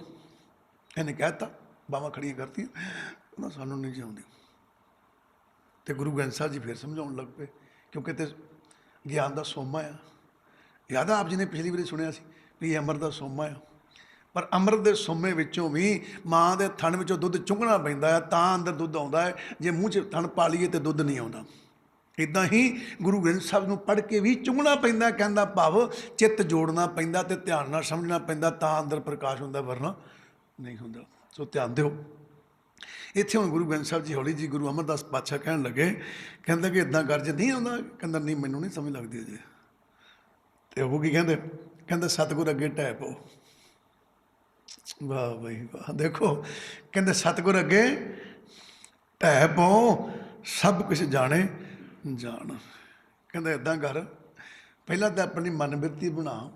ਦੇਖੋ, ਢਹਿਣਾ ਵੀ ਸੌਖਾ ਨਹੀਂ ਹੈ, ਢਹਿਣਾ ਵੀ ਸੌਖਾ ਨਹੀਂ। ਕਹਿੰਦੇ ਸਭ ਤੋਂ ਪਹਿਲਾਂ ਆਪਣੀ ਮਨ ਬਿਰਤੀ ਵਿੱਚ ਇਹ ਚੀਜ਼ ਵਿਚਾਰ ਲਿਆ, ਆਪਣੇ ਮਨ 'ਚ ਟਿਕਾ ਵੀ ਇਹ ਗੁਰੂ ਗ੍ਰੰਥ ਸਾਹਿਬ ਜੀ, ਇਹ ਗੁਰੂ ਐਸਾ ਆ ਜਿਹਨੂੰ ਸਾਰੀ ਜਾਣਕਾਰੀ ਹੈ ਮੇਰੇ ਜੀਵਨ ਦੀ। ਕਹਿੰਦਾ ਭਾਵ ਇਹ ਗੁਰੂ ਐਸਾ ਜੀਵਨ ਜਾਣਦਾ ਹੈ, ਜਦੋਂ ਸ੍ਰਿਸ਼ਟੀ ਸ਼ੁਰੂ ਹੋਈ, ਇਹ ਉਦੋਂ ਤੋਂ ਲੈ ਕੇ ਤੁਹਾਡਾ ਜੀਵਨ ਜਾਣਦੇ ਆ। ਗੁਰੂ ਕਿਹਨੂੰ ਕਹਿੰਦੇ ਆ? ਤਿੰਨਾਂ ਭਵਨਾਂ ਦੀ ਸੋਝੀ ਦਾ ਪ੍ਰਕਾਸ਼ ਜਿਹੜਾ, ਉਸ ਪ੍ਰਕਾਸ਼ ਦਾ ਨਾਂ ਗੁਰੂ ਹੈ, ਉਸ ਪ੍ਰਕਾਸ਼ ਦਾ ਨਾਂ ਗੁਰੂ ਹੈ। ਅਤੇ ਗੁਰੂ ਗ੍ਰੰਥ ਸਾਹਿਬ ਜੀ ਗੁਰੂ ਹੈ, ਇਹਦਾ ਮਤਲਬ ਤਿੰਨਾਂ ਭਵਨਾਂ ਦੀ ਸੋਝੀ ਹੈ ਗੁਰੂ ਗ੍ਰੰਥ ਸਾਹਿਬ ਜੀ ਨੂੰ।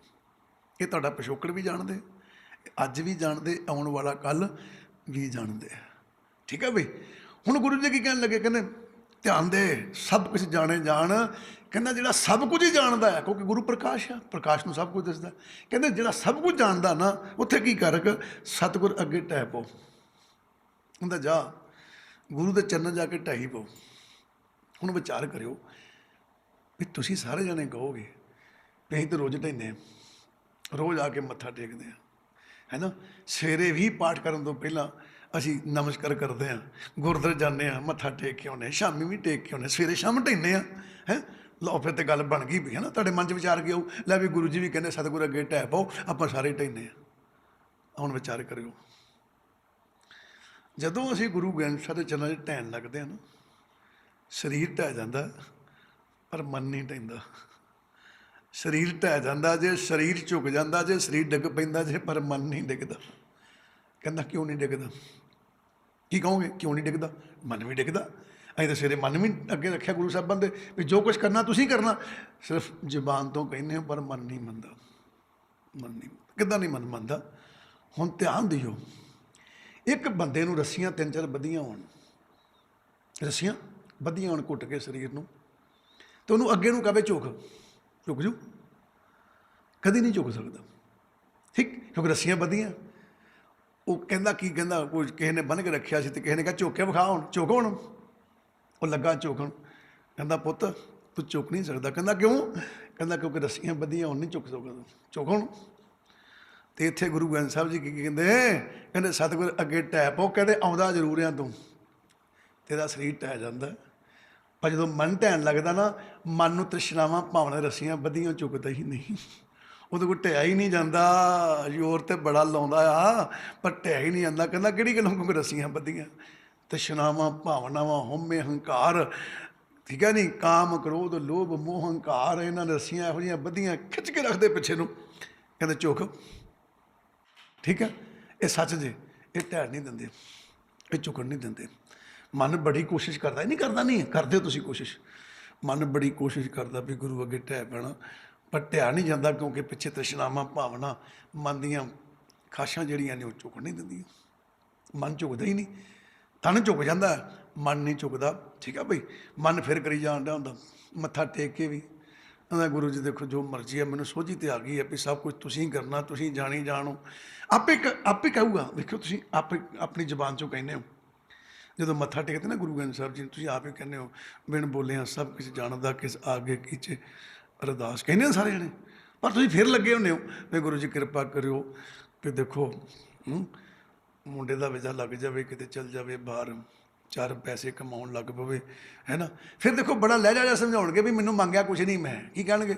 ਦੇਖੋ ਮੈਨੂੰ ਲੋੜ ਨਹੀਂ ਹੈ, ਇਹੋ ਜਿਹੀ ਗੱਲ ਕੋਈ ਨਹੀਂ, ਮੇਰਾ ਹੀ ਪੁੱਤ ਹੈ, ਮੈਂ ਕਿਹੜਾ ਨੂੰ ਬਾਹਰ ਭੇਜਣਾ ਚਾਹੁੰਦੀ ਹਾਂ, ਇੱਥੇ ਰਵੇ। ਪਰ ਮੈਂ ਤਾਂ ਸਿਰਫ ਇਸ ਕਰਕੇ ਦੇਣੀ ਹੈ ਵੀ ਇੱਕ ਤੁਹਾਡੇ ਲੜ ਲੱਗ ਜਾਵੇ। ਕਿਹੜੀ ਗੱਲੋਂ? ਇਹਨਾਂ ਪਿਓ ਪੁੱਤ ਦੀ ਬਣਦੀ ਨਹੀਂ ਹੈ, ਅਤੇ ਮੁੰਡਾ ਬਾਹਰ ਚੱਲ ਜਾਵੇ, ਸਾਰੇ ਦਿਹਾੜੀ ਖਿੱਚਦੇ ਰਹਿੰਦੇ ਨੇ ਵੀ ਤੂੰ ਕੁਝ ਕਰਦਾ ਨਹੀਂ, ਇਹ ਕਰਨ ਲੱਗ ਪਏ ਗੁਰੂ ਜੀ, ਮੇਰਾ ਘਰ ਵਾਲਾ ਵੀ ਤੁਹਾਡੇ ਦਰ 'ਤੇ ਆ ਜਾਊਗਾ ਅਤੇ ਮੁੰਡਾ ਵੀ ਆ ਜਾਊਗਾ। ਇਹਦਾ ਮਤਲਬ ਗੁਰੂ ਜੀ ਨੂੰ ਲਾਲਚ ਦੇਣ ਦੇ ਵੀ ਮੇਰਾ ਮੁੰਡਾ ਕਿਸੇ ਢੰਗ ਨਾਲ ਬਾਹਰ ਭੇਜ ਦੇ, ਤਾਂ ਤੇਰੇ ਲੜ ਲੱਗੂਗਾ। ਦੇਖੋ ਨਾ ਘਰ ਵਾਲਾ ਲੱਗਾ, ਨਾ ਮਾਂ ਲੱਗੀ, ਅਤੇ ਨਾ ਪੁੱਤਰ ਲੱਗਾ, ਕਿਉਂਕਿ ਮੰਗ ਫਸੀ ਹੈ ਨਾ। ਦੱਸੋ ਇਹਨਾਂ ਤੁਹਾਨੂੰ ਝੁਕਣ ਦੇਣਾ? ਇਹਨਾਂ ਨੇ ਮੱਥਾ ਨਹੀਂ ਟੇਕਣ ਦੇਣਾ, ਇਹਨਾਂ ਨੇ ਢਹਿਣ ਨਹੀਂ ਦੇਣਾ। ਅਤੇ ਇੱਥੇ ਕੀ ਲਿਖਿਆ? ਸਤਿਗੁਰ ਅੱਗੇ ਢਹਿ ਪਾਓ, ਸਭ ਕੁਝ ਜਾਣੇ ਜਾਣ। ਹੁਣ ਧਿਆਨ ਦਿਓ, ਅੱਗੇ ਜਾ ਕੇ ਦੱਸਿਆ ਹੈ, ਇਸ ਮਨ ਨੇ ਫਿਰ ਕਹਿ ਦਿੱਤਾ, ਕਹਿੰਦਾ ਗੁਰੂ ਜੀ ਵੀ ਗੱਲ ਤਾਂ ਤੁਹਾਡੀ ਸਹੀ ਹੈ, ਮੈਂ ਢਹਿਣਾ ਚਾਹੁੰਦਾ ਪਰ ਢਹਿਆ ਜਾਂਦਾ ਨਹੀਂ। ਕਿਉਂ? ਦਾ ਕਿਹੜੀ ਗੱਲੋਂ? ਰੱਸੀਆਂ ਬੜੀਆਂ ਕਸੂਤੀਆਂ ਬੱਧੀਆਂ ਇਹਨਾਂ ਨੇ, ਬੜਾ ਘੁੱਟ ਕੇ ਫੜਿਆ ਇਹਨਾਂ ਦੇ। ਮੱਥਾ ਟੇਕਣ ਲੱਗਦਾ, ਇਹ ਟੇਕ ਖਿੱਚ ਕੇ ਫੜ ਲੈਂਦੇ ਨੇ, ਮੈਨੂੰ ਅੱਗੇ ਝੁਕਣ ਦਿੰਦਾ ਹੀ ਨਹੀਂ, ਤਨ ਝੁਕ ਜਾਂਦਾ, ਮਨ ਝੁਕਦਾ ਹੀ ਨਹੀਂ, ਠੀਕ। ਅਤੇ ਆਓ ਫਿਰ ਗੁਰੂ ਜੀ ਨੇ ਅੱਗੇ ਹੋਰ ਸਿਖਾ ਦਿੱਤਾ, ਬੜਾ ਆਨੰਦ ਆ, ਇੰਨਾ ਕੁ ਆਨੰਦ ਪੰਕਤੀਆਂ ਦੇ ਅੰਦਰ। ਅਤੇ ਗੁਰੂ ਜੀ ਕੀ ਕਹਿਣ ਲੱਗੇ? ਕਹਿੰਦੇ ਆਸਾ ਮਨਸਾ ਜਲਾਏ ਤੂੰ। ਦੱਸੋ ਹੋ ਗਈ ਗੱਲ? ਹੁਣ ਹੋ ਗਈ ਕਲੀਅਰ? ਆਸਾ ਮਨਸਾ ਜਲਾਏ ਤੂੰ, ਹੋਏ ਰਹੋ ਮਹਿਮਾਨ। ਦੇਖੋ ਕਹਿਤੀ ਗੱਲ ਗੁਰੂ ਜੀ ਨੇ ਹੁਣ, ਜਿਹੜੀ ਆਪਾਂ ਵਿਚਾਰ 'ਚ ਲਿਆਂਦੀ ਵੀ ਰੱਸੀਆਂ ਬੱਧੀਆਂ। ਅਤੇ ਗੁਰੂ ਜੀ ਕਹਿੰਦੇ ਰੱਸੀਆਂ ਬੱਧੀਆਂ ਤੈਨੂੰ ਝੁਕਣ ਨਹੀਂ ਦਿੰਦੇ। ਕਹਿੰਦਾ ਇਹ ਰੱਸੀਆਂ ਇੱਦਾਂ ਨਹੀਂ ਗੱਲ ਬਣਨੀ, ਆਸਾ ਮਨਸਾ ਜਲਾਏ ਤੂੰ। ਆਸਾ ਕੀ ਹੈ? ਤ੍ਰਿਸ਼ਨਾਵਾਂ ਭਾਵਨਾ, ਜੋ ਕੁਝ ਤੁਹਾਡੇ ਮਨ 'ਚ ਆਉਂਦਾ ਨਾ ਉਹ ਆਸਾ ਆ। ਅਤੇ ਮਨਸਾ ਕੀ ਹੈ? ਮਨਸਾ ਕੀ ਹੈ? ਜਦੋਂ ਤੁਹਾਡੇ ਮਨ ਵਿੱਚ ਆਸ਼ਾ ਜਾਗਦੀ ਹੈ ਕੋਈ, ਫਿਰ ਮਨਸਾ ਪੈਦਾ ਹੁੰਦੀ ਹੈ। ਮਨਸਾ ਕੀ ਹੈ? ਦੌੜ ਭੱਜ। ਫਿਰ ਮਨ ਦੀ ਦੌੜ ਭੱਜ ਸ਼ੁਰੂ ਹੋ ਜਾਂਦੀ ਹੈ। ਹੋ ਗਿਆ ਕਲੀਅਰ। ਆਸਾ ਜਗਦੀ ਤੇ ਮਨਸਾ ਜਾਗਦੀ ਹੈ ਨਾ। ਮਨ 'ਚ ਆਸਾ ਆਉਂਦੀ ਆ, ਮੈਨੂੰ ਆਹ ਚੀਜ਼ ਮਿਲ ਜਾਏ, ਉਹ ਮਿਲ ਜਾਏ, ਆਹ ਕੰਮ ਬਣ ਜਾਵੇ, ਫਿਰ ਮਨ ਦੌੜਨ ਲੱਗ ਪੈਂਦਾ ਵੀ ਇਹ ਕਿੱਦਾਂ ਮਿਲ ਸਕਦੀ, ਕਿਹਨੂੰ ਠੱਗਿਆ ਜਾਵੇ, ਕਿਹਨੂੰ ਮਿਲਿਆ ਜਾਵੇ। ਠੀਕ। ਕਦੀ ਜ਼ਿੰਦਗੀ ਯਾਦ ਰੱਖਿਓ, ਸੰਸਾਰ ਦੀ ਝੂਠੀ ਦਾਤ ਲੈਣੀ ਹੋਵੇ ਨਾ ਤੇ ਬੰਦਾ ਬੜੀਆਂ ਸਕੀਮਾਂ ਲੜਾਉਂਦਾ, ਤੇ ਗੁਰੂ ਦੇ ਸ਼ਬਦ ਦੀ ਦਾਤ ਲੈਣੀ ਹੋਵੇ ਤਾਂ ਸਭ ਕੁਝ ਭੁੱਲ ਜਾਂਦਾ। ਉੱਥੇ ਫਿਰ ਪੰਕਤੀ ਆ ਜਾਂਦੀ ਹੈ, ਪਰਮੇਸ਼ਰ ਦੇ ਭੁੱਲਿਆ ਵੈਪਨ ਸਭੇ ਰੋਗ। ਪਰਮੇਸ਼ਰ ਨੂੰ ਭੁੱਲ ਜਾਂਦਾ। ਠੀਕ ਹੈ। ਫਿਰ ਅਗਲੀ ਗੱਲ, ਸੰਸਾਰ ਦੀ ਝੂਠੀ ਦਾਤ ਵਾਸਤੇ ਤਾਂ ਆਪ ਜੀ ਨੂੰ ਸਕੀਮਾਂ ਦੱਸਣ ਵਾਲੇ ਬੜੇ ਮਿਲਣੇ ਆ, ਬੜੇ ਮਿਲਣੇ ਆ।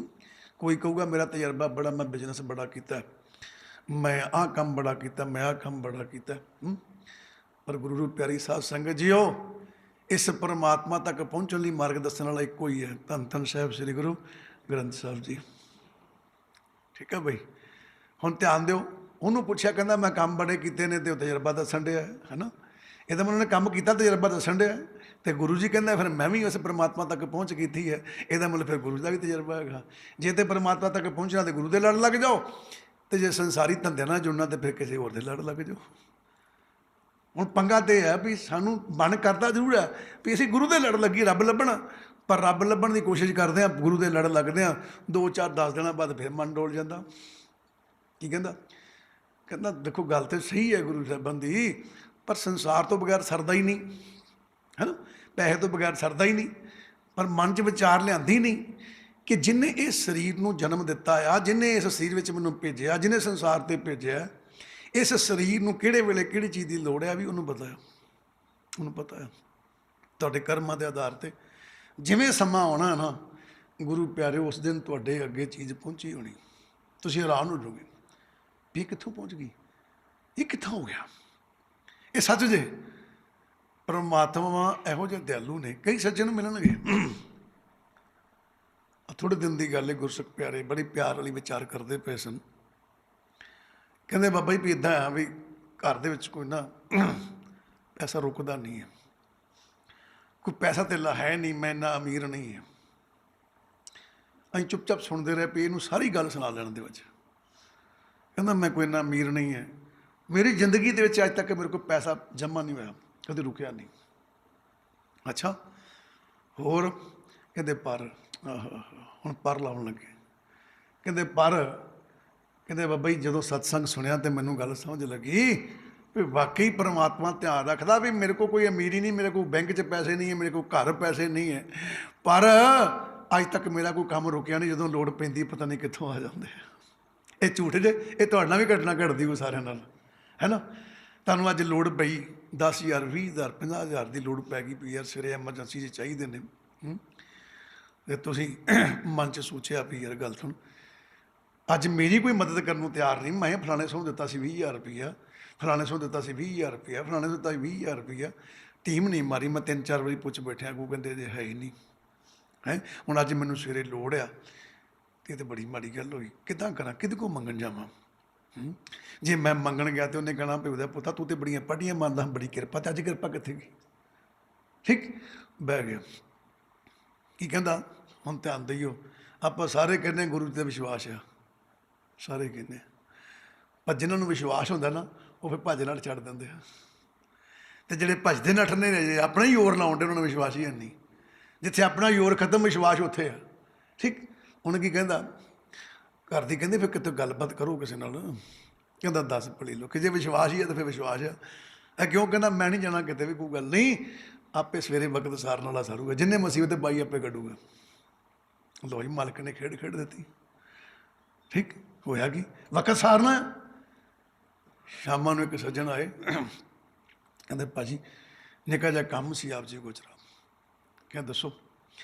ਕਹਿੰਦੇ ਮੈਨੂੰ ਨਾ ਐਮਰਜੈਂਸੀ 'ਚ ਕੋਈ ਕੰਮ ਪੈ ਗਿਆ, ਅਤੇ ਮੇਰੇ ਘਰ ਨਾਲ ਲੱਖ ਰੁਪਈਆ ਪਿਆ, ਅਤੇ ਮੈਂ ਕਹਿੰਦਾ ਮੈਂ ਜਾਣਾ, ਅਤੇ ਮਗਰੋਂ ਇੱਥੇ ਕਿਤੇ ਪਿਆ ਚੋਰੀ ਚਾਰੀ ਹੋ ਜੂਗੀ, ਅਤੇ ਮੈਂ ਜਾਣਾ ਬਾਹਰ ਮਹੀਨੇ ਕੁ ਲਈ, ਅਤੇ ਮਹੀਨੇ ਬਾਅਦ ਆ ਕੇ ਮੈਂ ਤੁਹਾਡੇ ਕੋਲ ਲੈ ਲੂੰਗਾ, ਅਤੇ ਤੁਸੀਂ ਲੱਖ ਰੁਪਇਆ ਰੱਖ ਲਓ, ਭਾਵੇਂ ਵਰਤ ਲਓ, ਕੋਈ ਨਹੀਂ, ਮੈਨੂੰ ਮਹੀਨੇ ਬਾਅਦ ਦੇ ਦਿਓ। ਲੈ ਕੇ ਨਾ ਅਤੇ ਗੁਰੂ ਗ੍ਰੰਥ ਸਾਹਿਬ ਨੂੰ ਮੱਥਾ ਟੇਕਣ ਗਿਆ, ਅਤੇ ਕਹਿੰਦਾ ਗੱਲ ਸੁਣ, ਨਾ ਇਹਦਾ ਕੋਈ ਮੈਂ ਖਾਸ ਦੋਸਤ ਆ, ਮੇਰੇ ਨੂੰ ਵਧੀਆ ਵਧੀਆ ਦੇ ਦੋਸਤ ਹੈ। ਅਤੇ ਉਹ ਉਹਨਾਂ ਨੂੰ ਪਤਾ ਕੀ ਕਹਿੰਦਾ? ਕਹਿੰਦਾ ਭਾਜੀ ਤੁਸੀਂ ਮੈਨੂੰ ਜੋ ਦੇਣ ਆ ਕੇ ਲੱਖ ਰੁਪਇਆ ਰੱਖਣ ਲਈ ਵੀ ਰੱਖ ਲਾ ਮਹੀਨਾ ਕੁ, ਤੇ ਤੁਹਾਡੇ ਤੋਂ ਨੱਥਾ ਸਿੰਘ ਜੀ, ਸ਼ਿੰਗਾਰਾ ਸਿੰਘ ਜੀ ਬੜੇ ਵਧੀਆ ਦੋਸਤ ਨੇ, ਉਹਨਾਂ ਕੋਲ ਛੱਡਦਾ ਨਹੀਂ, ਉਹਨਾਂ ਦੀਆਂ ਫੈਕਟਰੀਆਂ ਐਡੀਆਂ ਐਡੀਆਂ ਵਧੀਆ ਨੇ। ਤਾਂ ਅੱਗੋਂ ਹੱਸ ਕੇ ਕਹਿੰਦਾ ਮੇਰੇ ਦਿਮਾਗ 'ਚ ਚਿਹਰਾ ਹੀ ਤੁਹਾਡਾ ਆਇਆ ਵੀ ਇਹਨੂੰ ਦੇ ਆਉਂਦੇ ਆ। ਕਿਹੜੀ ਗੱਲੋਂ? ਜੇ ਉਹਨਾਂ ਨੂੰ ਦੇ ਆਇਆ ਤਾਂ ਉਹਨਾਂ ਨੇ ਕਹਿਣਾ ਵੇਖਿਆ ਹੀ ਸਾਨੂੰ ਝੂਠ ਬੋਲਦਾ, ਸਾਡੇ ਕੋਲ ਪੈਸੇ ਨਹੀਂ ਹੈਗੇ ਸੀ ਇਹਦੇ ਕੋਲ। ਅਤੇ ਮੈਂ ਕਿਹਾ ਤੁਹਾਨੂੰ, ਤੁਸੀਂ ਬੰਦੇ ਬੜੇ ਵਧੀਆ, ਤੁਹਾਡੇ ਮਨ 'ਚ ਗੱਲਾਂ ਆਉਣੀਆਂ ਨਹੀਂ, ਮੈਂ ਤੁਹਾਨੂੰ ਉਹ ਰੱਬ ਨੇ ਉਹਦੇ ਮਨ 'ਚ ਲਿਆਂਦਾ ਵੀ ਫਲਾਣੇ ਨੂੰ ਦਿਆ, ਕਿਉਂਕਿ ਨਾਨਕ ਚਿੰਤਾ ਮਤ ਕਰੋ, ਚਿੰਤਾ ਤਿਸ ਹੀ ਹੈ, ਜਲ ਮੈਂ ਜੰਤ ਉਪਾਇਣ ਤਿੰਨਾ ਬਿਰੋਜੀ। ਦੇ ਪਰਮਾਤਮਾ ਦੇ ਰੰਗ ਨੇ, ਆਪਣੇ ਆਪ ਧਿਆਨ ਦਿਓ। ਤੁਸੀਂ ਅਗਰ ਉਸ ਪਰਮਾਤਮਾ ਨਾਲ ਜੁੜੇ ਹੋ ਨਾ, ਉਹਨੇ ਤੁਹਾਡੇ ਲਈ ਕਿੱਥੋਂ ਕੀ ਚੀਜ਼ ਲਿਆਉਣੀ, ਉਹਦੇ ਅੰਦਰ ਜਾ ਕੇ ਪਰਮਾਤਮਾ ਨੇ ਆਪ ਵਾਸਾ ਕਰਕੇ ਤੁਹਾਡੀ ਫੋਟੋ ਬਣਾ ਦੇਣੀ। ਉਹਨੂੰ ਦੇਖਿਆ ਆਪੇ ਹੀ। ਇਹ ਰੱਬ ਦੇ ਰੰਗ ਨੇ, ਪਰ ਅਸੀਂ ਲੋਕ ਇਸ ਪਾਸੇ ਜਾਂਦੇ ਹੀ ਨਹੀਂ ਹੈਗੇ, ਕਿਉਂਕਿ ਸਾਡੀ ਮਨ ਬਿਰਤੀ ਟਿਕੀ ਹੈ ਵੀ ਯਾਰ ਨਹੀਂ, ਜਿੰਨਾ ਚਿਰ ਦੇਖੋ ਨਾ, ਲੋਕ ਕਹਿੰਦੇ ਨੇ, ਬੜੇ ਲੋਕ ਨੇ ਇਹੋ ਜਿਹੇ ਕਹਿੰਦੇ, ਦੇਖੋ ਸੁਣਿਆ ਥੋੜ੍ਹੇ ਦਿਨ ਇੱਕ ਸਿੰਘ ਕਹਿੰਦਾ ਤੁਸੀਂ ਕਹਿੰਦੇ ਹੋ ਮੰਗੋ ਹੀ ਨਾ ਕੁਝ ਵੀ ਗੁਰੂ ਜੀ ਕੋਲੋਂ, ਕੁਝ ਕਹੋ ਹੀ ਨਾ ਰੱਬ ਨੂੰ, ਆਪਣੇ ਆਪ ਹੀ ਮਿਲ ਜਾਊਗਾ। ਹੈ ਬਿਲਕੁਲ ਮਿਲ ਜਾਊਗਾ। ਕਹਿੰਦਾ ਦੱਸੋ ਫਿਰ, ਕੋਈ ਮਾਂ ਬਿਨਾਂ ਰੋਇਆਂ ਬੱਚਿਆਂ ਨੂੰ ਦੁੱਧ ਦਿੰਦੀ? ਕੋਈ ਮਾਂ ਬਿਨਾਂ ਰੋਇਆਂ ਬੱਚਿਆਂ ਨੂੰ ਦੁੱਧ ਦਿੰਦੀ? ਜੇ ਬੱਚਾ ਰੋਣ ਲੱਗ ਪੈਂਦਾ ਉੱਠ ਕੇ ਦੁੱਧ ਦੇ ਦਿੰਦੀ। ਮੈਂ ਕਿਹਾ ਤੇਰੀ ਗੱਲ ਤਾਂ ਸਹੀ ਹੈ। ਕਹਿੰਦਾ ਫਿਰ ਅਸੀਂ ਵੀ ਰੋਵਾਂਗੇ, ਵੀ ਤਾਂ ਮਾਂ ਹੀ ਹੈ, ਇਹਦੇ ਅੱਗੇ ਰੋਵਾਂਗੇ ਕੁਛ ਦੇਣਗੇ?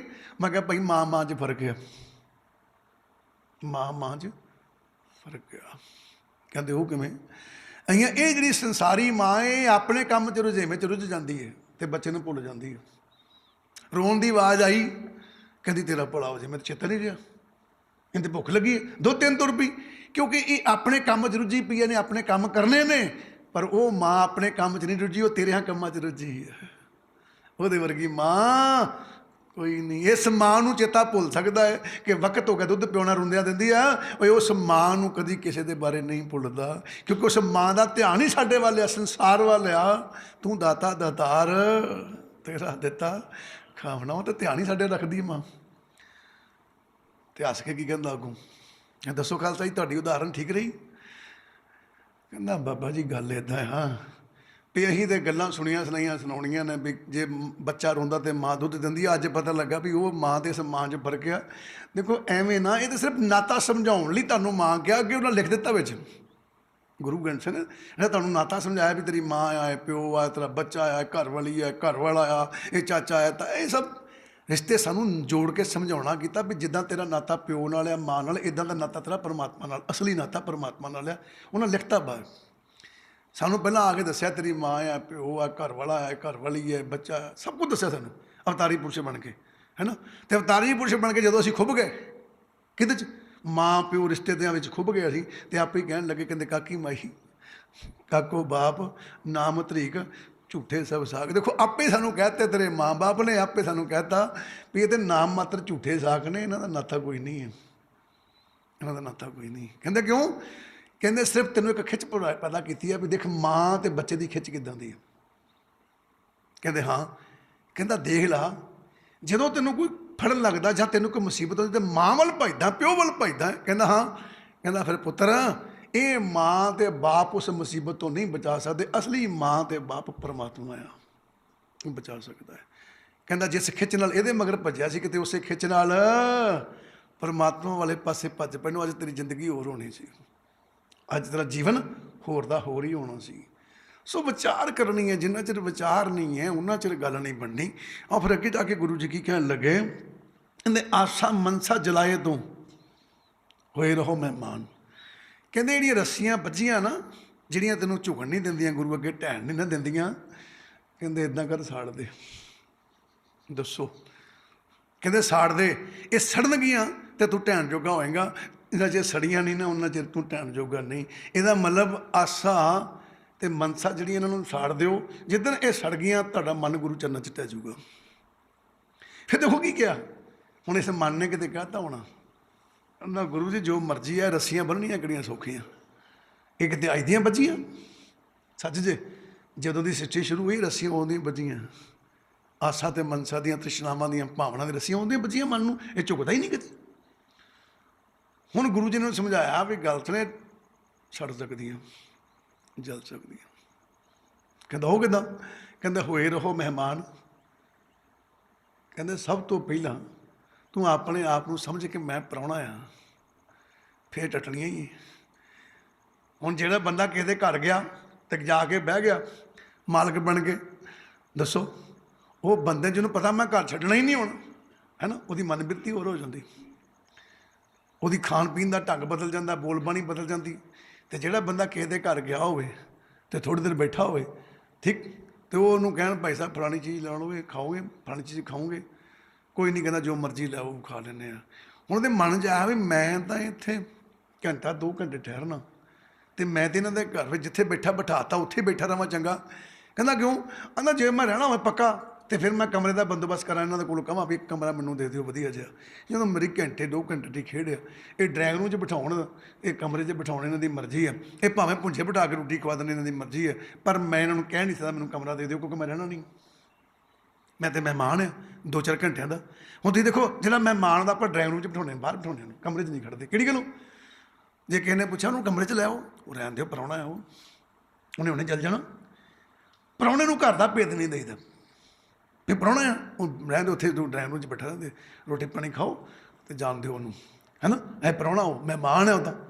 ਉਹ ਉਹੀ ਗੱਲ ਗੁਰੂ ਜੀ ਕਹਿੰਦੇ ਮਨਾ ਤੂੰ ਇੱਥੇ ਸੰਸਾਰ 'ਤੇ ਪੱਕਾ ਡੇਰਾ ਲਾ ਕੇ ਬਹਿ ਗਿਆ, ਤਾਂ ਕਮਰੇ ਲੱਭਦਾ ਫਿਰਦਾ, ਤਾਂ ਸੰਸਾਰ ਮਗਰ ਭੱਜਾ ਫਿਰਦਾ। ਸਭ ਤੋਂ ਪਹਿਲਾਂ ਹੋਏ ਰਹੋ ਮਹਿਮਾਨ, ਕਹਿੰਦੇ ਪ੍ਰਾਹੁਣਾ ਬਣ ਕੇ ਰਹੋ, ਫਿਰ ਤੇਰਾ ਕਿਸੇ 'ਤੇ ਕਬਜ਼ਾ ਹੋਣਾ ਨਹੀਂ, ਤੇਰੇ ਅੰਦਰ ਆਸਾਂ ਤ੍ਰਿਸ਼ਨਾਵਾਂ ਜਾਗਣੀਆਂ ਹੀ ਨਹੀਂ। ਜਿੱਦਾਂ ਉਹ ਮਹਿਮਾਨ ਸੀ, ਕੀ ਕਹਿੰਦਾ?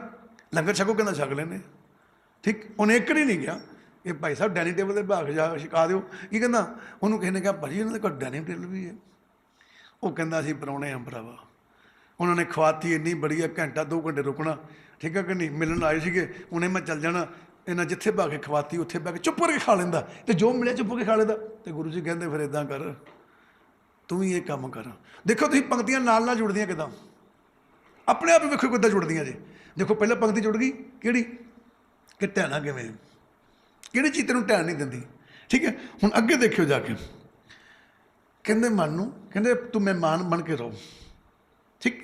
ਜਦੋਂ ਮਹਿਮਾਨ ਬਣ ਕੇ ਰਹੇਗਾ ਅਤੇ ਇਹ ਆਸਾ ਅਤੇ ਤ੍ਰਿਸ਼ਨਾ ਦੀ ਜਿਹੜੀ ਰੱਸੀ ਹੈ ਨਾ, ਇਹ ਟੁੱਟ ਜੂਗੀ, ਸੜ ਜੂਗੀ।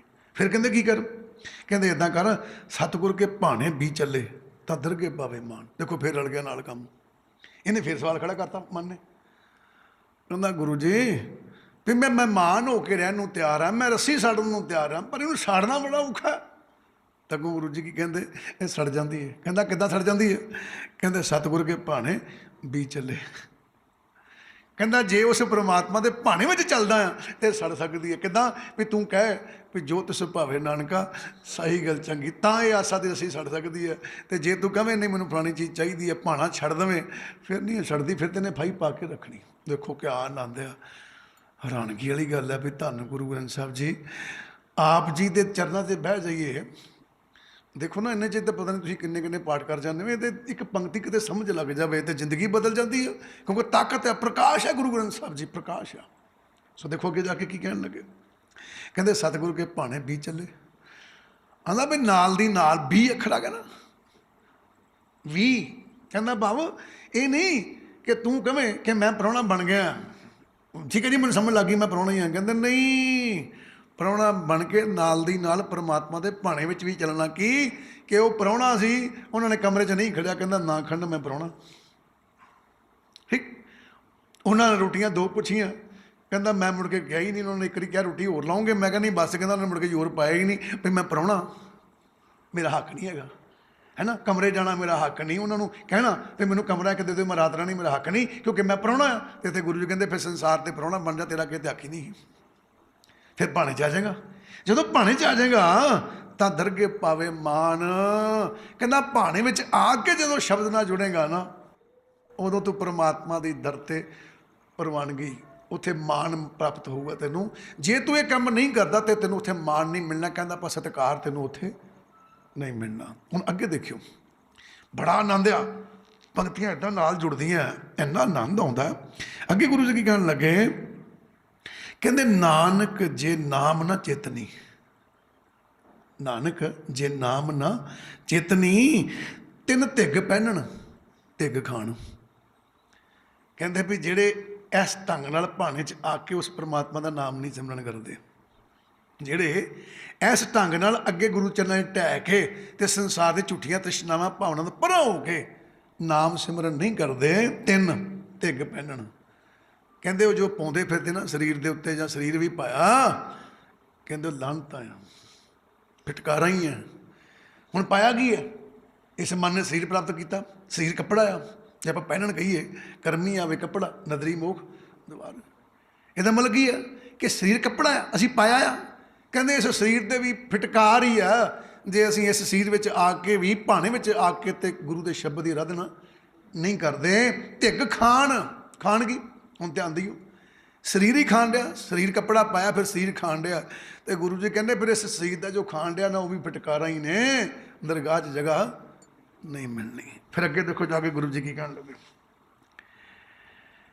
ਕਹਿੰਦੇ ਹਰ ਗੁਣ ਤੋਟ ਨਾ ਆਵੀ, ਕੀਮਤ ਕਹਿਣ ਨਾ ਜਾਏ। ਹਰ ਗੁਣ ਤੋਟ ਨਾ ਆਵੀ। ਕਹਿੰਦੇ ਭਾਈ ਗੱਲ ਸੁਣ, ਉਹ ਜਿਹੜੇ ਉਸ ਪਰਮਾਤਮਾ ਦੇ ਗੁਣ ਗਾਇਨ ਕਰਦੇ ਆ ਨਾ, ਨਾਮ ਸਿਮਰਨ ਕਰਦੇ ਆ, ਉਹਨਾਂ ਦੇ ਵਿੱਚ ਕਦੀ ਕਿਸੇ ਚੀਜ਼ ਦੀ ਕਮੀ ਨਹੀਂ ਆਉਂਦੀ। ਕਮੀ ਤੋੜ ਦਾ ਭਾਵ ਕਮੀ, ਉਹਨਾਂ ਨੂੰ ਤੋਟ ਨਹੀਂ ਆਉਂਦੀ ਕਿਸੇ ਚੀਜ਼ ਦੀ। ਕਿਹਨਾਂ ਨੂੰ? ਜਿਹੜੇ ਪਰਮਾਤਮਾ ਦਾ ਗੁਣ ਗਾਇਨ ਕਰਦੇ। ਗੁਣ ਕੀ ਹੈ? ਨਾਮ ਸਿਮਰਨ। ਫਿਰ ਅੱਗੇ ਜਾ ਕੇ ਕੀ ਕਹਿਣ ਲੱਗੇ? ਕਹਿੰਦੇ ਕੀਮਤ ਕਹਿਣ ਨਾ ਜਾਏ। ਉਹ ਕਹਿਣ ਲੱਗੇ ਭਾਈ ਗੱਲ ਸੁਣ, ਜਿਹੜਾ ਗੁਣ ਹੈ ਨਾ, ਜਿਹੜਾ ਨਾਮ ਆ, ਇਹਨੂੰ ਵਿਆਜਣ ਦੀ ਕੀ? ਖਰੀਦਣ ਦੀ। ਕਹਿੰਦੇ ਖਰੀਦਣ ਦੀ ਤਾਕਤ ਕੋਈ ਬੰਦਾ ਦੱਸਣ ਜੋਗਾ ਨਹੀਂ ਵੀ ਆਹ ਮੁੱਲ ਦੇ ਕੇ ਨਾਮ ਸਿਮਰਨ ਹੁੰਦਾ ਹੀ, ਆਹ ਮੁੱਲ ਦੇ ਕੇ ਨਾਮ ਨਾਲ ਜੁੜਿਆ ਜਾਂਦਾ ਹੀ। ਕਹਿੰਦੇ ਕੋਈ ਦੱਸਣ ਜੋਗਾ ਨਹੀਂ ਜੰਮਿਆ ਅਜੇ ਤੱਕ। ਕਿਉਂਕਿ ਹੁਣੇ ਹੀ ਆਪ ਜੀ ਸ਼ਬਦ ਸਰਵਣ ਕਰ ਰਹੇ ਸਨ ਕਿ ਮਨ ਦੇ ਰਾਮ ਲਿਆ ਹੈ ਮੁੱਲ। ਧਿਆਨ ਦੇਣਾ, ਮਨ ਦੇ ਹੁਣ ਮੁੱਲ ਕੀ ਹੈ? ਹੁਣ ਮਨ ਕੀ ਹੈ? ਮਨ ਦੀ ਬਿਰਤੀ ਹੈ, ਸੋਚ ਹੈ, ਸਾਰੀ ਕੁਝ ਢੇਰੀ ਕਰ ਦਿਓ। ਤੇ ਭਗਤ ਕਬੀਰ ਜੀ ਕਹਿੰਦੇ ਮੈਂ ਤੇ ਪਰਮਾਤਮਾ ਮੁੱਲ ਖਰੀਦਿਆ। ਇਹਦਾ ਮਤਲਬ ਕਿ ਮੇਰੇ ਅੰਦਰ ਜੋ ਕੁਝ ਹੀ, ਮਨ ਦਾ ਭਾਵ ਕਿ ਮੇਰੇ ਅੰਦਰ ਜੋ ਕੁਝ ਵੀ ਸਭ ਕੁਝ ਦੇ ਦਿੱਤਾ। ਹੁਣ ਕੀ ਸੀ ਉਹਦੇ ਅੰਦਰ?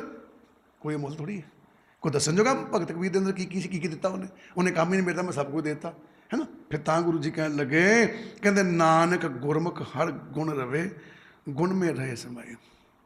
ਦੇਖੋ ਗੁਰੂ ਜੀ ਕਹਿਣ ਲੱਗੇ ਨਾਨਕ ਗੁਰਮੁਖ ਹਰ ਗੁਣ ਰਵੇ। ਗੁਰਮੁਖ ਇੱਥੇ ਧਿਆਨ ਦੇਣਾ। ਹੁਣ ਗੁਰਮੁਖ ਇੱਕ ਬਿਰਤੀ ਹੈ, ਜਿਹੜੀ ਬਿਰਤੀ ਇੱਛਾ ਤ੍ਰਸ਼ਨਾ ਭਾਵਨਾਵਾਂ ਤੋਂ ਉੱਚੀ ਬਿਰਤੀ ਹੈ, ਜਿਹਦੇ ਵਿੱਚ ਨਾਮ ਸਿਮਰਨ ਚੱਲਦਾ ਹੈ, ਜਿੱਥੇ ਸ਼ਬਦ ਦਾ ਵਾਸਾ ਆ, ਉਸ ਬਿਰਤੀ ਦਾ ਨਾਮ ਗੁਰਮੁਖ ਹੈ। ਤੇ ਗੁਰੂ ਜੀ ਕਹਿਣ ਲੱਗੇ ਨਾਨਕ ਗੁਰਮੁਖ ਹਰ ਗੁਣ ਰਵੇ। ਕਹਿੰਦੇ ਜਿਹੜੇ ਇਹ ਗੁਰਮੁਖ ਦੀ ਬਿਰਤੀ ਰੱਖਣ ਵਾਲੇ ਨਾ, ਉਹ 24 ਘੰਟੇ ਗੁਣ ਹੀ ਉਚਾਰਨ ਕਰਦੇ ਰਹਿੰਦੇ। ਕਹਿੰਦਾ ਆਪਾਂ 24 ਘੰਟੇ ਨਾਮ ਸਿਮਰਨ ਹੀ ਕਰਦੇ ਰਹਿੰਦੇ। ਫਿਰ ਕੀ ਕਹਿਣ ਲੱਗੇ? ਕਹਿੰਦੇ ਗੁਣ ਮੇ ਰਹੇ ਸਮਾਏ। ਕਹਿੰਦੇ ਉਹਨਾਂ ਦੀ ਬਿਰਤੀ ਇੱਦਾਂ ਦੀ ਬਣ ਜਾਂਦੀ, ਉਹ 24 ਘੰਟੇ ਨਾਮ ਜੀ ਸਮਾਏ ਰਹਿੰਦੇ ਨੇ। ਫਿਰ ਉਹਨਾਂ ਦੀ ਮਨ ਬਿਰਤੀ ਵਿੱਚ ਝੂਠੀਆਂ ਤ੍ਰਿਸ਼ਨਾਵਾਂ ਭਾਵਨਾਵਾਂ ਨਹੀਂ ਵੜਦੀਆਂ। ਉਹਨਾਂ 'ਚ ਨਹੀਂ ਆਉਂਦਾ ਵੀ ਮੈਂ ਸਿਮਰਨ ਕਰਨ ਡਿਆ, ਮੈਂ ਵਾਹਿਗੁਰੂ ਵਾਹਿਗੁਰੂ ਕਰਨ ਡਿਆ ਅਤੇ ਇਹਦੇ ਬਦਲੇ ਮੈਨੂੰ ਫਲਾਣੀ ਚੀਜ਼ ਮਿਲ ਜੂ। ਉਹ ਗੁਣ 'ਚ ਸਮਾਏ, ਉਹ ਚੀਜ਼ਾਂ 'ਚ ਨਹੀਂ ਸਮਾਉਂਦੇ, ਝੂਠੀਆਂ ਦਾਤਾਂ 'ਚ ਨਹੀਂ ਸਮਾਉਂਦੇ, ਉਹ ਧਿਆਨ ਨਹੀਂ ਜਾਂਦਾ ਉਹਨਾਂ ਦਾ। ਠੀਕ ਹੈ।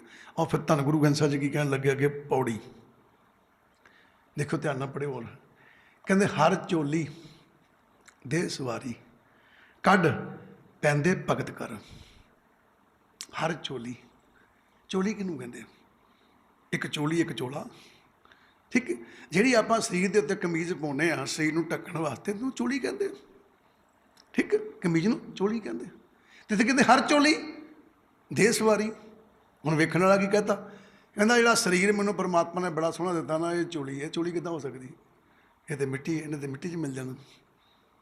ਪਰਮਾਤਮਾ ਨੇ ਤਾਂ ਆਤਮਾ ਨੂੰ ਪਾਉਣਾ ਆ, ਸਰੀਰ ਨੂੰ ਨਹੀਂ ਪਾਉਣਾ। ਹੁਣ ਤੇ ਹਰ ਚੋਲੀ, ਗੁਰੂ ਜੀ ਕਹਿੰਦੇ ਤੁਹਾਡੀ ਜਿਹੜੀ ਆਤਮਾ ਨਾ, ਇਹ ਉਸ ਪਰਮਾਤਮਾ ਦੀ ਚੋਲੀ ਹੈ, ਉਹਨੇ ਇਹਨੂੰ ਪਾਉਣਾ ਆ।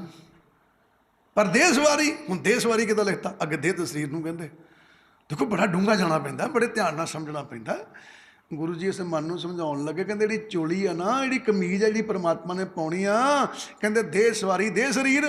ਕਹਿੰਦਾ ਇਹ ਮਨ ਸਰੀਰ ਦੇ ਅੰਦਰ ਹੀ ਧੋਤੀ ਜਾ ਸਕਦੀ ਹੈ, ਪਰਮਾਤਮਾ ਦੇ ਪਾਉਣ ਜੋਗੀ ਹੋ ਸਕਦੀ ਹੈ, ਬਿਨਾਂ ਸਰੀਰ ਤੋਂ ਧੋਤੀ ਨਹੀਂ ਜਾ ਸਕਦੀ। ਇਹਨੂੰ ਕਹਿੰਦੇ ਹਰ ਚੋਲੀ ਦੇਹ ਸਵਾਰੀ। ਇਸ ਦੇਹ ਦੇ ਅੰਦਰ ਹੀ ਸਵਾਰੀ ਜਾ ਸਕਦੀ ਹੈ। ਫਿਰ ਅੱਗੇ ਜਾ ਕੇ ਕੀ ਕਹਿਣ ਲੱਗੇ? ਕੱਢ ਪੈਂਦੀ ਭਗਤ ਕਰ। ਕੱਢ ਪੈਂਦੀ, ਪੈਂਦੀ ਪਤਾ ਕਿਹਨੂੰ ਕਹਿੰਦੇ? ਕਸੀਦਾ ਕੱਢਣਾ, ਕਸੀਦਾ ਕੱਢਣਾ। ਹੁਣ ਤਾਂ ਜ਼ਮਾਨੇ ਮੁੱਕ ਗਏ। ਠੀਕ, ਪਹਿਲਾਂ ਕੁੜੀ ਨਿੱਕੀ ਜਿਹੀ ਹੁੰਦੀ ਸੀਗੀ, ਉਹ ਬੋਲਣ ਲੱਗਦੀ ਸੀ ਤੇ ਮਾਂ ਉਹਨੂੰ ਸੂਈ ਧਾਗਾ ਫੜਾ ਦਿੰਦੀ ਸੀ, ਚਾਦਰ ਫੜਾ ਦਿੰਦੀ ਸੀ, ਕਹਿੰਦੀ ਲੈ ਪੁੱਤ ਕੱਢ, ਆਪਣੀ ਜੋਗੀ ਚਾਦਰਾਂ ਕੱਢ ਲੈ। ਹਰ ਕੁੜੀ ਚਾਦਰਾਂ ਕੱਢਦੀ, ਕਸੀਦਾ ਕੱਢਦੀ ਹੁੰਦੀ ਸੀਗੀ, ਦਾਜ 'ਚ ਲੈ ਕੇ ਜਾਣ ਲਈ ਚਾਦਰਾਂ ਤਿਆਰ ਕਰਦੀ ਹੁੰਦੀ ਸੀ, ਦਰੀਆਂ ਬਣਾਉਂਦੀ ਹੁੰਦੀ ਸੀਗੀ। ਹੁਣ ਉਹ ਜ਼ਮਾਨਾ ਰਿਹਾ ਨਹੀਂ। ਅਤੇ ਉਹੀ ਜ਼ਮਾਨਾ ਗੁਰੂ ਜੀ ਨੇ ਬਿਆਨ ਕਰ ਦਿੱਤਾ। ਕੀ ਕਹਿਣ ਲੱਗੇ? ਕੱਢ ਪੈਂਦੀ। ਕਹਿੰਦੇ ਜਿਹੜੀ ਆਤਮਾ ਨਾ, ਇਹ ਚੋਲੀ ਉਸ ਪਰਮਾਤਮਾ ਨੇ ਪਾਉਣੀ ਹੈ। ਜਦੋਂ ਤੂੰ ਜਾਣਾ ਨਾ ਤੇ ਉਸ ਪਰਮਾਤਮਾ ਨੇ ਇਸ ਚੋਲੀ ਨੂੰ ਪਾਉਣਾ ਆ। ਪਰ ਧਿਆਨ ਕਰੀ, ਹੁਣ ਚਿੱਟੀ ਚਾਦਰ ਲੈ ਕੇ ਤੇ ਦਾਜ 'ਚ ਦੇ ਜਾਈਏ ਤੇ ਕੀ ਕਹੀਦਾ? ਉਹ ਤਾਂ ਚਿੱਟੀ ਚਾਦਰ ਨਹੀਂ ਦੇਈਦੀ, ਇਹਨੂੰ ਕੱਢ ਲੈ, ਕਢਾਈ ਕਰ ਤੇ ਫੁੱਲ ਬੂਟੀਆਂ ਪਾ, ਤਾਂ ਤੇ ਤੇਰੇ ਘਰ ਵਾਲੇ ਨੂੰ ਸੋਹਣੀ ਲੱਗੂਗੀ, ਹੈ ਨਾ। ਤੇ ਇੱਥੇ ਗੁਰੂ ਜੀ ਨੇ ਵੀ ਉਹੀ ਕਹਿ ਦਿੱਤਾ। ਕਹਿੰਦੇ ਤੇਰੀ ਆਤਮਾ ਚੋਲੀ ਹੈ ਜਿਹੜੀ ਪਰਮਾਤਮਾ ਨੇ ਪਾਉਣੀ ਆ, ਤੇ ਕੱਢ ਪੈਦੀ ਕਹਿੰਦਾ ਪਾਵੇ, ਤੇ ਕਸੀਦਾ ਕੱਢ ਕਹਿੰਦਾ ਭਗਤ ਕਰ। ਕਹਿੰਦੇ ਭਗਤੀ ਕਸੀਦਾ ਆ, ਭਗਤੀ ਦੀ ਕਢਾਈ ਕਰ ਲੈ ਆਪਣੀ ਆਤਮਿਕ ਚੋਲੀ ਉੱਤੇ। ਜਿੱਦਣ ਕਢਾਈ ਹੋ ਜਾਏਗੀ ਫਿਰ ਪਰਮਾਤਮਾ ਵਿੱਚ ਮਿਲਣ ਦੇ ਯੋਗ ਹੋ ਜਾਏਗੀ। ਦੇਖੋ ਕਿਆ ਆਨੰਦ ਆ। ਅਸੀਂ ਗੌਰ ਹੀ ਨਹੀਂ ਕੀਤੀ, ਠੀਕ ਹੈ, ਗੌਰ ਹੀ ਨਹੀਂ ਕੀਤੀ। ਵਿਚਾਰ ਕਰਨਾ ਆਪ ਜੀ ਨੇ। ਗੁਰੂ ਜੀ ਕਹਿੰਦੇ ਹਰ ਚੋਲੀ, ਦੇਖੋ ਕਿੱਥੇ ਵਿਸ਼ਰਾਮ ਦੇਣਾ। ਜੇ ਉੱਥੇ ਵਿਸ਼ਰਾਮ ਨਹੀਂ ਨਾ ਹੋਊਗਾ ਤੇ ਵਿਖਿਆਨ ਨਹੀਂ ਹੋਊਗਾ। ਪੜ੍ਹਨ ਵਾਲੇ ਕਿੱਦਾਂ ਪੜ੍ਹਦੇ ਆ? ਕਹਿੰਦੇ ਹਰ ਚੋਲੀ ਦੇ ਸਵਾਰੀ, ਵਿਸ਼ਰਾਮ ਦੇ ਸਵਾਰੀ ਦੇ ਦਿੱਤਾ ਜਾ ਕੇ। ਜਦੋਂ ਉੱਥੇ ਵਿਸ਼ਰਾਮ ਦਿੱਤਾ ਤਾਂ ਕੀ ਆ ਗਿਆ? ਕਹਿੰਦੇ ਜਿਹੜਾ ਸਰੀਰ ਹੈ ਨਾ ਇਹ ਚੋਲੀ ਹੈ, ਠੀਕ। ਤੇ ਕਿੱਥੇ ਦੇਣਾ ਸੀ ਵਿਸ਼ਰਾਮ? ਧਿਆਨ ਨਾਲ ਪੜ੍ਹਨਾ। ਹਰ ਚੋਲੀ, ਇੱਥੇ ਵਿਸ਼ਰਾਮ ਹੈ। ਦੇ ਸਵਾਰੀ, ਹੁਣ ਧਿਆਨ ਦਿਓ ਬਈ, ਕੋਈ ਕਮੀਜ਼, ਕੋਈ ਕੁੜਤਾ ਅਗਰ ਆਪਾਂ ਧੋਣਾ ਹੋਵੇ ਅਤੇ ਅਗਰ ਆਪਾਂ ਉਹਨੂੰ ਕੋਈ ਰੰਗ ਚਾੜ੍ਹਨਾ ਹੋਵੇ ਤਾਂ ਕਿਸੇ ਭਾਂਡੇ 'ਚ ਪਾਉਣਾ ਪੈਂਦਾ। ਅਤੇ ਗੁਰੂ ਜੀ ਕੀ ਕਹਿੰਦੇ? ਸਰੀਰ ਭਾਂਡਾ ਹੀ ਜਿਹਦੇ 'ਚ ਪਰਮਾਤਮਾ ਨੇ ਚੋਲੀ ਪਾਤੀ ਆ ਵੀ ਜੇ ਇਹਨੂੰ ਰੰਗ ਚੜ੍ਹ ਗਿਆ ਮੇਰੇ ਨਾਮ ਦਾ ਤਾਂ ਮੈਂ ਪਾ ਲੂੰਗਾ। ਜੇ ਇਹਨੂੰ ਤੂੰ ਕਢਾਈ ਕਰ ਦਿੱਤੀ, ਹੁਣ ਕਢਾਈ ਤਾਂ ਆਪਾਂ ਕਰਨੀ ਨਾ ਵੀ, ਹੈ ਨਾ। ਕਢਾਈ ਤਾਂ ਆਪਾਂ ਕਰਨੀ। ਕਿਹੜੀ ਕਢਾਈ? ਭਗਤੀ ਕਢਾਈ ਜੇ, ਭਗਤੀ ਫੁੱਲ ਬੂਟੀਆਂ ਜੇ। ਅਤੇ ਜਿਹਦੇ ਉੱਤੇ ਚਾਦਰ 'ਤੇ ਫੁੱਲ ਬੂਟੀਆਂ ਨੇ, ਕਮੀਜ਼ 'ਤੇ ਫੁੱਲ ਬੂਟੀਆਂ, ਹਰ ਕੋਈ ਪਾਉਣ ਨੂੰ ਚੰਗਾ ਸਮਝਦਾ, ਮੈਂ ਪਾ ਲਵਾਂ। ਕਹਿੰਦੇ ਜਿੱਥੇ ਭਗਤੀ ਦੀਆਂ ਫੁੱਲ ਬੂਟੀਆਂ ਉਹਨੂੰ ਪਰਮਾਤਮਾ ਸਵੀਕਾਰ ਕਰ ਲੈਂਦਾ, ਠੀਕ। ਫਿਰ ਅੱਗੇ ਜਾ ਕੇ ਕੀ ਕਹਿ ਦਿੱਤਾ ਗੁਰੂ ਜੀ ਨੇ?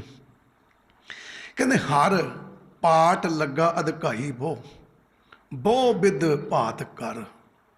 ਧਿਆਨ ਨਾਲ ਪੜ੍ਹਿਓ। ਹਰ ਪਾਟ ਲੱਗਾ ਅਧਿਕਾਈ ਹਰ ਪਾਟ, ਪਾਟ ਕੀ ਹੈ? ਪਾਟ ਕਹਿੰਦੇ ਪੱਟ ਨੂੰ, ਰੇਸ਼ਮੀ ਕੱਪੜੇ ਨੂੰ ਪੱਟ ਕਹਿੰਦੇ ਆਪਾਂ। ਰੇਸ਼ਮੀ ਕੱਪੜੇ ਨੂੰ ਪੱਟ ਕਹਿੰਦੇ ਬਾਣੀ ਦੇ ਅੰਦਰ। ਹੁਣ ਕਿਹੜਾ ਰੇਸ਼ਮੀ ਕੱਪੜਾ ਬਈ, ਹੈ ਨਾ? ਕਿਹੜਾ ਰੇਸ਼ਮੀ ਕੱਪੜਾ? ਬੜੇ ਧਿਆਨ ਨਾਲ ਸਮਝਣਾ ਇਹਨਾਂ ਗੱਲਾਂ ਨੂੰ। ਗੁਰੂ ਜੀ ਕਹਿਣ ਲੱਗੇ ਹਰ ਪਾਟ ਲੱਗਾ ਅਧਿਕਾਈ। ਅਧਿਕਾਈ ਕਹਿੰਦੇ ਆ ਵਿਨਗੀਆਂ, ਕਈ ਪ੍ਰਕਾਰ ਦਾ। ਕਹਿੰਦੇ ਇਸ ਆਤਮਾ ਨੂੰ ਕਈ ਪ੍ਰਕਾਰ ਦਾ ਰੇਸ਼ਮੀ ਕੱਪੜਾ ਪਰਮਾਤਮਾ ਨੇ ਲਾਇਆ ਆ, ਸਿਰਫ ਉੱਤੇ ਤੂੰ ਕਢਾਈ ਕਰਨੀ। ਕਿਹੜਾ ਪੱਟ ਬਈ, ਕਿਹੜਾ ਰੇਸ਼ਮੀ ਕੱਪੜਾ? ਗੁਰੂ ਜੀ ਕਹਿਣ ਲੱਗੇ ਇਸ ਆਤਮਾ ਨੂੰ ਉਸ ਪਰਮਾਤਮਾ ਨੇ ਬੜੇ ਮਹਿੰਗੇ ਤੇ ਚੰਗੇ ਗੁਣ ਪੈਦਾ ਕੀਤੇ ਆ। ਇਹਦੇ ਅੰਦਰ ਜਿਹੜਾ ਗਿਆਨ ਇੰਦਰ ਆ ਨਾ, ਉਹ ਗਿਆਨ ਇੰਦਰਿਆਂ 'ਚ ਚੰਗੇ ਗੁਣ ਆ। ਉਹਦੇ ਗੁਣ ਕੀ? ਰੇਸ਼ਮੀ ਕੱਪੜੇ ਵਰਗੇ ਆ। ਕਹਿੰਦੇ ਅਧਿਕਾਈ ਬਹੁ, ਕਹਿੰਦੇ ਬੜੀਆਂ ਵਣਗੀਆਂ ਦੇ ਨਾਲ ਉਸ ਪਰਮਾਤਮਾ ਨੇ ਇਹਨੂੰ ਗੁਣ ਪੈਦਾ ਕੀਤੇ। ਪੱਟ ਦਾ ਭਾਵ ਰੇਸ਼ਮੀ ਕੱਪੜਾ, ਰੇਸ਼ਮੀ ਕੱਪੜੇ ਦਾ ਭਾਵ ਗੁਣ, ਠੀਕ ਹੈ ਬਈ। ਇਹਦੇ ਅੰਦਰ ਚੰਗੇ ਵਿਚਾਰ ਪੈਦਾ ਕੀਤੇ, ਪਰਮਾਤਮਾ ਨੇ ਗੁਣ ਪੈਦਾ ਕੀਤੇ ਨੇ। ਅਤੇ ਗੁਰੂ ਜੀ ਕੀ ਕਹਿਣ ਲੱਗੇ? ਕਹਿੰਦੇ ਬਹੁ ਬਿਧ ਭਾਤ ਕਰ। ਕਹਿੰਦੇ ਕਈ ਪ੍ਰਕਾਰ ਦੇ ਚੰਗੇ ਚੰਗੇ ਗੁਣ ਪੈਦਾ ਕੀਤੇ, ਕਈ ਪ੍ਰਕਾਰ ਦੇ। ਇਹ ਨਹੀਂ ਕਿ ਇਹਦੇ ਅੰਦਰ ਗੁਣ ਹੀ ਨਹੀਂ ਹੈ। ਆਪ ਜੀ ਪੜ੍ਹ ਕੇ ਦੇਖੋ ਬਾਣੀ ਦੇ ਅੰਦਰ, ਭਗਤ ਕਬੀਰ ਜੀ ਦੱਸਦੇ ਆ। ਕਹਿੰਦੇ ਮਾਰਗ ਮੋਤੀ ਬਿਥਰੇ ਅੰਧਾ ਨਿਕਸਿਓ ਜਾਏ। ਮਾਰਗ ਮੋਤੀ ਬਿਥਰੇ ਅੰਧਾ ਨਿਕਸਿਓ ਜਾਏ, ਜੋਤ ਬਿਨਾ ਜਗਦੀਸ਼ ਕੀ ਜਗਤ ਉਲੰਘੇ ਜਾਏ। ਪੜ੍ਹੋ ਧਿਆਨ ਨਾਲ। ਮਾਰਗ ਮੋਤੀ ਬਿਥਰੇ। ਦੇਖੋ ਇੱਥੇ ਕਬੀਰ ਜੀ ਨੇ ਸਮਝਾਉਣਾ ਕੀਤਾ। ਮਾਰਗ ਦਾ ਭਾਵ ਰਸਤਾ। ਕਬੀਰ ਜੀ ਦੱਸਣ ਲੱਗੇ, ਕਹਿੰਦੇ ਹੈ ਮਨ, ਜਿਹੜਾ ਮਨੁੱਖ ਦਾ ਜਨਮ ਹੈ ਨਾ, ਇਹ ਰਸਤਾ ਆ ਜਿਹੜਾ ਪਰਮਾਤਮਾ ਵਾਲੇ ਪਾਸੇ ਜਾਂਦਾ। ਮਨੁੱਖ ਦਾ ਜਨਮ ਜਿਹੜਾ ਨਾ, ਇਹ ਰਸਤਾ ਆ ਜਿਹੜਾ ਪਰਮਾਤਮਾ ਵਾਲੇ ਪਾਸੇ ਜਾਂਦਾ।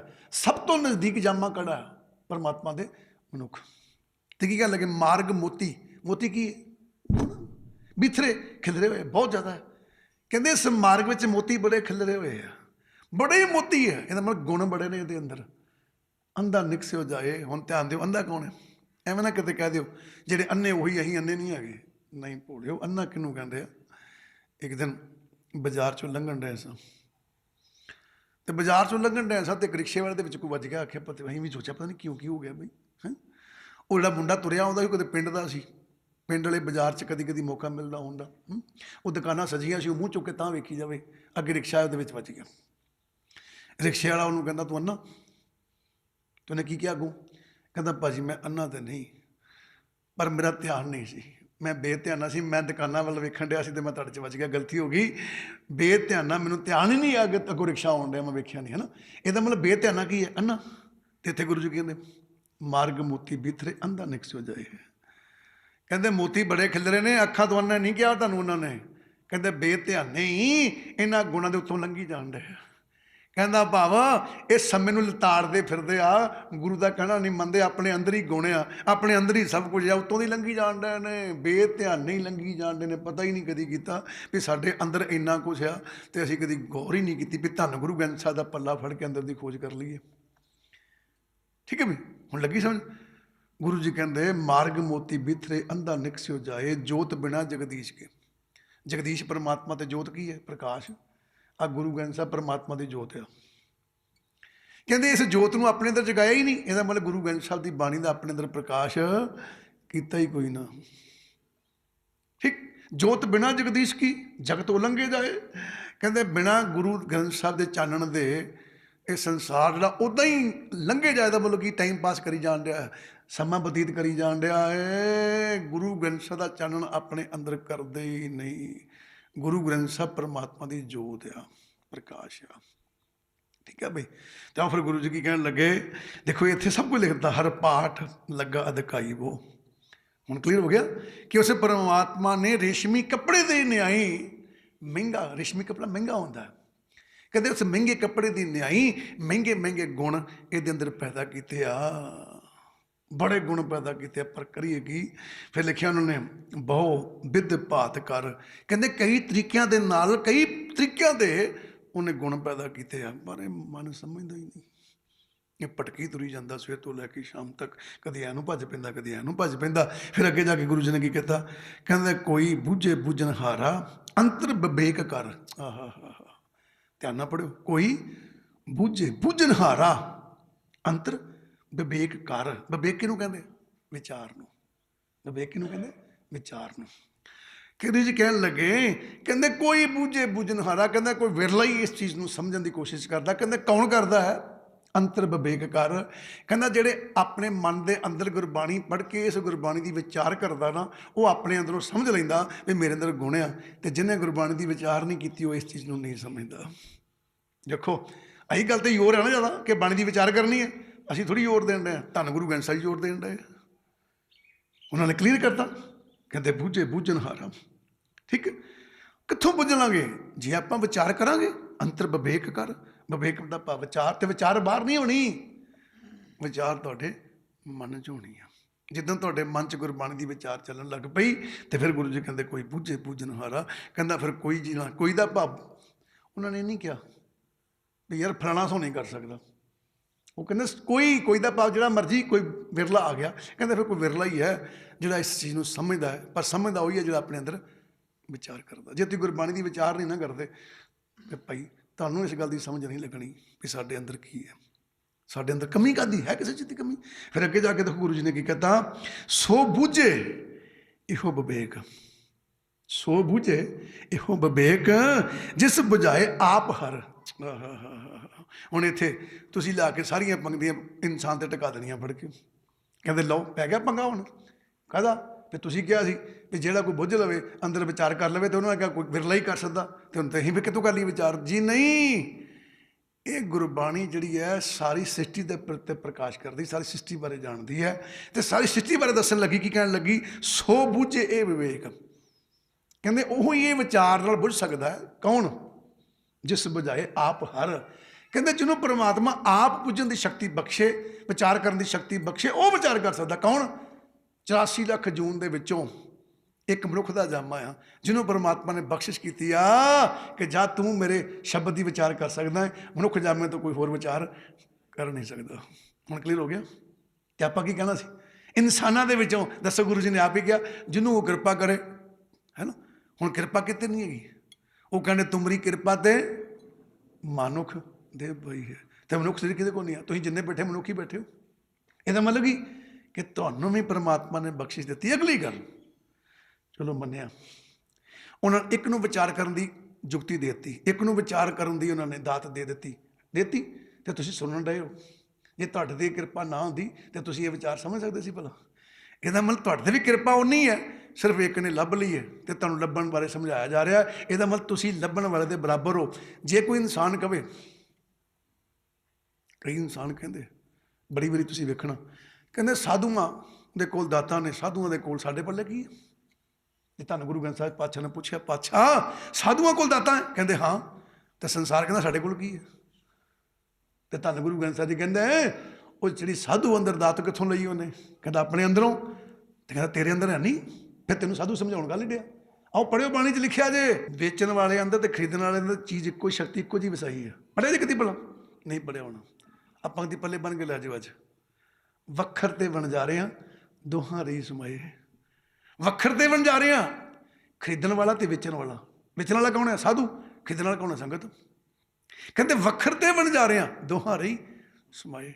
ਕਹਿੰਦਾ ਜਿਹੜੀ ਪਰਮਾਤਮਾ ਦੇ ਗੁਣਾਂ ਦੀ ਸ਼ਕਤੀ ਆ ਨਾ, ਪ੍ਰਕਾਸ਼ ਆ, ਕਹਿੰਦਾ ਵੇਚਣ ਵਾਲਿਆਂ ਅੰਦਰ ਵੀ ਤੇ ਖਰੀਦਣ ਵਾਲਿਆਂ ਅੰਦਰ ਵੀ, ਮਹਾਂਪੁਰਖਾਂ ਅੰਦਰ ਤੇ ਸੰਗਤ ਅੰਦਰ ਵੀ ਬਰਾਬਰ ਦੀ ਸਮਾਈ ਹੋਈ ਹੈ। ਦੱਸੋ ਕਿੱਧਰ ਭੱਜ ਲਓਗੇ? ਪਰ ਕਰੀਏ ਕੀ?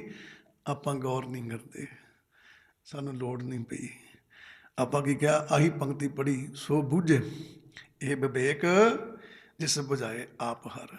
ਆਪਾਂ ਹੌਲੀ ਜੀ ਕਹਤਾ, ਦੇਖ ਲਓ ਲਿਖਿਆ, ਜਿਹਨੂੰ ਪਰਮਾਤਮਾ ਆਪ ਬੁਝਾਉਂਦਾ ਉਹੀ ਬੁੱਝ ਸਕਦਾ, ਸਾਰੇ ਨਹੀਂ ਬੁੱਝ ਸਕਦੇ। ਉਹ ਭਾਈ ਇਹ 84 ਲੱਖ ਜੂਨ ਦੇ ਵਿੱਚੋਂ ਆ। ਗੁਰਬਾਣੀ ਪ੍ਰਕਾਸ਼ ਆ, ਤੇ ਪ੍ਰਕਾਸ਼ ਜਦੋਂ ਜਿਹਦੇ ਅੱਗੇ ਅੱਖਰ ਪ੍ਰਕਾਸ਼ ਲੱਗ ਜਾਵੇ ਨਾ, ਹੁਣ ਧਿਆਨ ਦਿਓ। ਆਪਾਂ ਆਪਣੇ ਘਰ ਬਲਬ ਲਾਇਆ, ਆਪਣੇ ਘਰ ਬਲਬ ਲਾ ਲਿਆ ਵਿਹੜੇ 'ਚ, ਠੀਕ ਹੈ? ਤੇ ਸਾਹਮਣੇ ਘਰ ਆਪਣੇ ਕੀ ਕਹਿਤਾ ਵੀ ਇਹ ਤੇ ਮੇਰੇ ਦੁਸ਼ਮਣ ਹੈ, ਮੇਰੇ ਤੇ ਇਹਨਾਂ ਨਾਲ ਬੰਦੀ ਨਹੀਂ, ਮੈਂ ਤੇ ਇਹਦੀ ਸ਼ਕਲ ਵੇਖ ਕੇ ਕੁਛ ਨਹੀਂ, ਠੀਕ? ਹੁਣ ਬਾਹਰ ਬਲਬ ਲਾਇਆ, ਲਾਈਟ ਆਪਣੇ ਘਰ ਵੀ ਚਲੀ ਗਈ, ਉਹਨਾਂ ਦੇ ਘਰ ਵੀ ਚਲੀ ਗਈ। ਉਹ ਆਪਣੇ ਘਰ ਇਨਵਰਟਰ ਲੱਗਾ ਸੀ ਤੇ ਇੱਕ ਬਲਬ ਜਗਦਾ ਸੀ ਬਾਹਰ ਵਿਹੜੇ 'ਚ। ਜਦੋਂ ਬਾਹਰ ਵਿਹੜੇ 'ਚ ਬਲਬ ਜਗਦਾ ਸੀ, ਠੀਕ, ਤੇ ਸਾਹਮਣੇ ਗੁਆਂਢੀ ਜਿਹੜੇ ਸੀ ਉਹ ਵੀ ਬਾਹਰ ਵਿਹੜੇ 'ਚ ਆ ਕੇ ਬਹਿ ਗਏ ਆਪਣੇ 'ਚ। ਤੇ ਉਹ ਕਹਿਣ, ਉਹਨਾਂ ਨੂੰ ਕੋਈ ਕਹਿੰਦਾ ਵੀ ਤੁਸੀਂ ਬਾਹਰ ਕਰ ਲਈ, ਵੀ ਤੁਹਾਡੇ ਕਿਹੜਾ ਬਲਬ ਜਗਣ ਡਿਆ, ਤੁਸੀਂ ਬਾਹਰ ਆ ਕੇ ਬਹਿ ਗਏ? ਉਹ ਕਹਿੰਦੇ ਉਹਨਾਂ ਦੇ ਘਰ 'ਤੇ ਜਗਣ ਡਿਆ ਨਾ। ਆਹੋ, ਤੇ ਉਹਦੀ ਰੋਸ਼ਨੀ ਸਾਡੇ ਘਰ ਵੀ ਆਉਣ ਡਈ ਸੀ, ਬਹਿ ਕੇ। ਉਹਨੂੰ ਕਿਸੇ ਨੇ ਦੱਸਿਆ ਵੀ ਤੇਰੇ ਘਰ ਦੀ ਰੋਸ਼ਨੀ ਉਹਨਾਂ ਦੇ ਘਰ ਜਾਂਦੀ ਪਈ ਸੀ। ਤੇ ਉਹ ਕੀ ਕਹਿੰਦਾ, ਮੈਂ ਬਲਬ ਭੰਨ ਦੂੰ। ਤੂੰ ਕਹਿੰਦਾ ਭੰਨ ਦੇ, ਜਦੋਂ ਤੇਰੇ ਘਰ ਪੁੱਜ ਜੂਗੀ ਉਹਨਾਂ ਘਰ ਵੀ ਨਹੀਂ ਜਾਊਗੀ, ਪਰ ਜੇ ਤੇਰੇ ਘਰ ਲਾਈਟ ਆਊਗੀ ਤਾਂ ਉਹਦੇ ਘਰ ਜਾਣੀ ਜਾਣੀ ਹੈ। ਰੋਸ਼ਨੀ ਨੂੰ ਰੋਕ ਨਹੀਂ ਸਕਦਾ। ਕਹਿੰਦਾ ਸੋਚ, ਗੱਲ ਸੁਣ ਓਏ, ਦੁਸ਼ਮਣੀ ਤੇਰੀ ਉਹਨਾਂ ਨਾਲ ਆ, ਇਹ ਪ੍ਰਕਾਸ਼ ਆ, ਬਲਬ ਜਗਣ ਡਿਆ ਨੂੰ ਤੂੰ ਰੋਕ ਨਹੀਂ ਸਕਦਾ। ਇਹਦਾ ਮਤਲਬ ਪ੍ਰਕਾਸ਼ ਭਾਵੇਂ ਮਾੜਾ ਤੇ ਭਾਵੇਂ ਚੰਗਾ, ਹਰ ਕਿਸੇ ਦੇ ਘਰ ਜਾਂਦਾ ਆ। ਪ੍ਰਕਾਸ਼ ਦਾ ਕਿਸੇ ਨਾਲ ਨਹੀਂ ਦੁਸ਼ਮਣੀ ਦੀ, ਕੋਈ ਰੋਕ ਨਹੀਂ ਸਕਦਾ। ਗੁਰੂ ਗ੍ਰੰਥ ਸਾਹਿਬ ਦਾ ਪ੍ਰਕਾਸ਼ ਨੂੰ ਕੋਈ ਨਹੀਂ ਰੋਕ ਸਕਦਾ, ਕਿਉਂਕਿ ਇਹ ਐਸਾ ਪ੍ਰਕਾਸ਼ ਆ ਜਿਹਨੇ ਸਾਰੀ ਸ੍ਰਿਸ਼ਟੀ ਉੱਤੇ ਪਾਉਣਾ ਆ। ਇਹ ਗੱਲ ਪੱਲੇ ਬੰਨ ਕੇ ਰੱਖਿਓ ਜਰਾ। ਸੋ ਗੁਰੂ ਜੀ ਆਪ ਜੀ ਨੂੰ ਕਹਿਣ ਲੱਗੇ ਭਾਈ ਇਹ ਦਾਤ ਜਿਹੜੀ ਆ ਨਾ, ਇਹ ਜਿਹੜਾ ਸਮਾਂ ਹੈ ਨਾ, ਇਹ ਮਨੁੱਖੀ ਜੀਵਨ ਜਿਹੜਾ ਲੈ ਕੇ ਬੈਠਾ ਨਾ, ਇਹ ਸਾਧੂ ਬਣਨ ਲਈ ਮਿਲਿਆ। ਤੇ ਸਾਧੂਆਂ ਅੰਦਰ ਵੀ ਪ੍ਰਕਾਸ਼ ਆ, ਤੇਰੇ ਅੰਦਰ ਵੀ ਪ੍ਰਕਾਸ਼ ਆ। ਉਹਨਾਂ ਨੇ ਵਿਚਾਰ ਕੇ ਲੱਭ ਲਿਆ, ਤੂੰ ਵਿਚਾਰਿਆ ਨਹੀਂ, ਹੋਰ ਗੱਲ ਕੁਛ ਨਹੀਂ। ਹੁਣ ਕਲੀਅਰ ਹੋ ਗਿਆ। ਅੱਜ ਵੱਖਰ ਤੇ ਵਣਜਾ, ਆ ਪੰਕਤੀ ਪੱਲੇ ਬਣ ਲਿਓ ਬੜਾ, ਵੱਖਰ ਤੇ ਵਣਜਾਰੇ ਹਾਂ, ਦੋਹਾਂ ਰਹੀ ਸਮਾਏ। ਦੋਵਾਂ ਵਿੱਚ ਬਰਾਬਰ ਦੀ। ਸੋ ਐਸੀ ਮਨ ਬਿਰਤੀ ਬਣਾਓ, ਜਦੋਂ ਬਣਾਓਗੇ ਨਾ ਆਪ ਜੀ ਆਨੰਦ ਪ੍ਰਾਪਤ ਕਰੋਗੇ। ਠੀਕ ਹੈ ਬਈ? ਆਨੰਦ ਸਾਨੂੰ ਆਉਣਾ ਤਾਂ ਹੀ ਹੈ ਜਦੋਂ ਅਸੀਂ ਗੁਰਬਾਣੀ ਨੂੰ ਪੜ੍ਹਨ ਲੱਗਿਆਂ ਮਨ ਕਰਕੇ ਗੁਰੂ ਚਰਨਾਂ ਦੇ ਵਿੱਚ ਢਹਿ ਪਈਏ। ਠੀਕ ਹੈ? ਫਿਰ ਗੁਰੂ ਜੀ ਕਹਿਣ ਲੱਗੇ, ਜਨ ਨਾਨਕ ਕਹੇ ਵਿਚਾਰਾ, ਗੁਰਮੁਖ ਹਰ ਸਤ ਹਰ। ਕਹਿੰਦੇ ਫਿਰ ਗੁਰੂ ਜੀ ਕਹਿ ਰਹੇ, ਜਨ ਨਾਨਕ ਕਹੇ ਵਿਚਾਰਾ। ਹੁਣ ਵਿਚਾਰਾ ਦਾ ਭਾਵ ਨਹੀਂ ਕਿ ਗੁਰੂ ਜੀ ਵਿਚਾਰੇ ਆ। ਵਿਚਾਰਾ ਕਿਹਨੂੰ ਕਹਿੰਦਾ? ਗਰੀਬ ਨੂੰ। ਇੱਥੇ ਵਿਚਾਰਾ ਦਾ ਭਾਵ ਗਰੀਬ ਨਹੀਂ ਹੈ। ਇੱਥੇ ਵਿਚਾਰਾ ਦਾ ਭਾਵ ਕੀ ਆ? ਜਨ ਨਾਨਕ ਕਹੇ ਵਿਚਾਰਾ। ਇੱਥੇ ਕਹਿੰਦਾ ਗੁਰੂ ਜੀ ਨੇ ਜਦੋਂ ਵਿਚਾਰ ਕੀਤੀ ਤੇ ਸੰਸਾਰ ਨੂੰ ਸਮਝਾਉਣ ਲੱਗੇ। ਇੱਥੇ ਵਿਚਾਰਾ ਦਾ ਭਾਵ ਵਿਚਾਰ ਕਰ ਲਈ ਹੈ। ਵਿਚਾਰਾ ਦਾ ਭਾਵ ਵਿਚਾਰ ਖਤਮ ਹੋ ਗਈ। ਉਹਨਾਂ ਨੇ ਵਿਚਾਰ ਲਿਆ। ਕੀ ਵਿਚਾਰਿਆ? ਗੁਰਮੁਖ ਹਰ ਸਤ ਹਰ।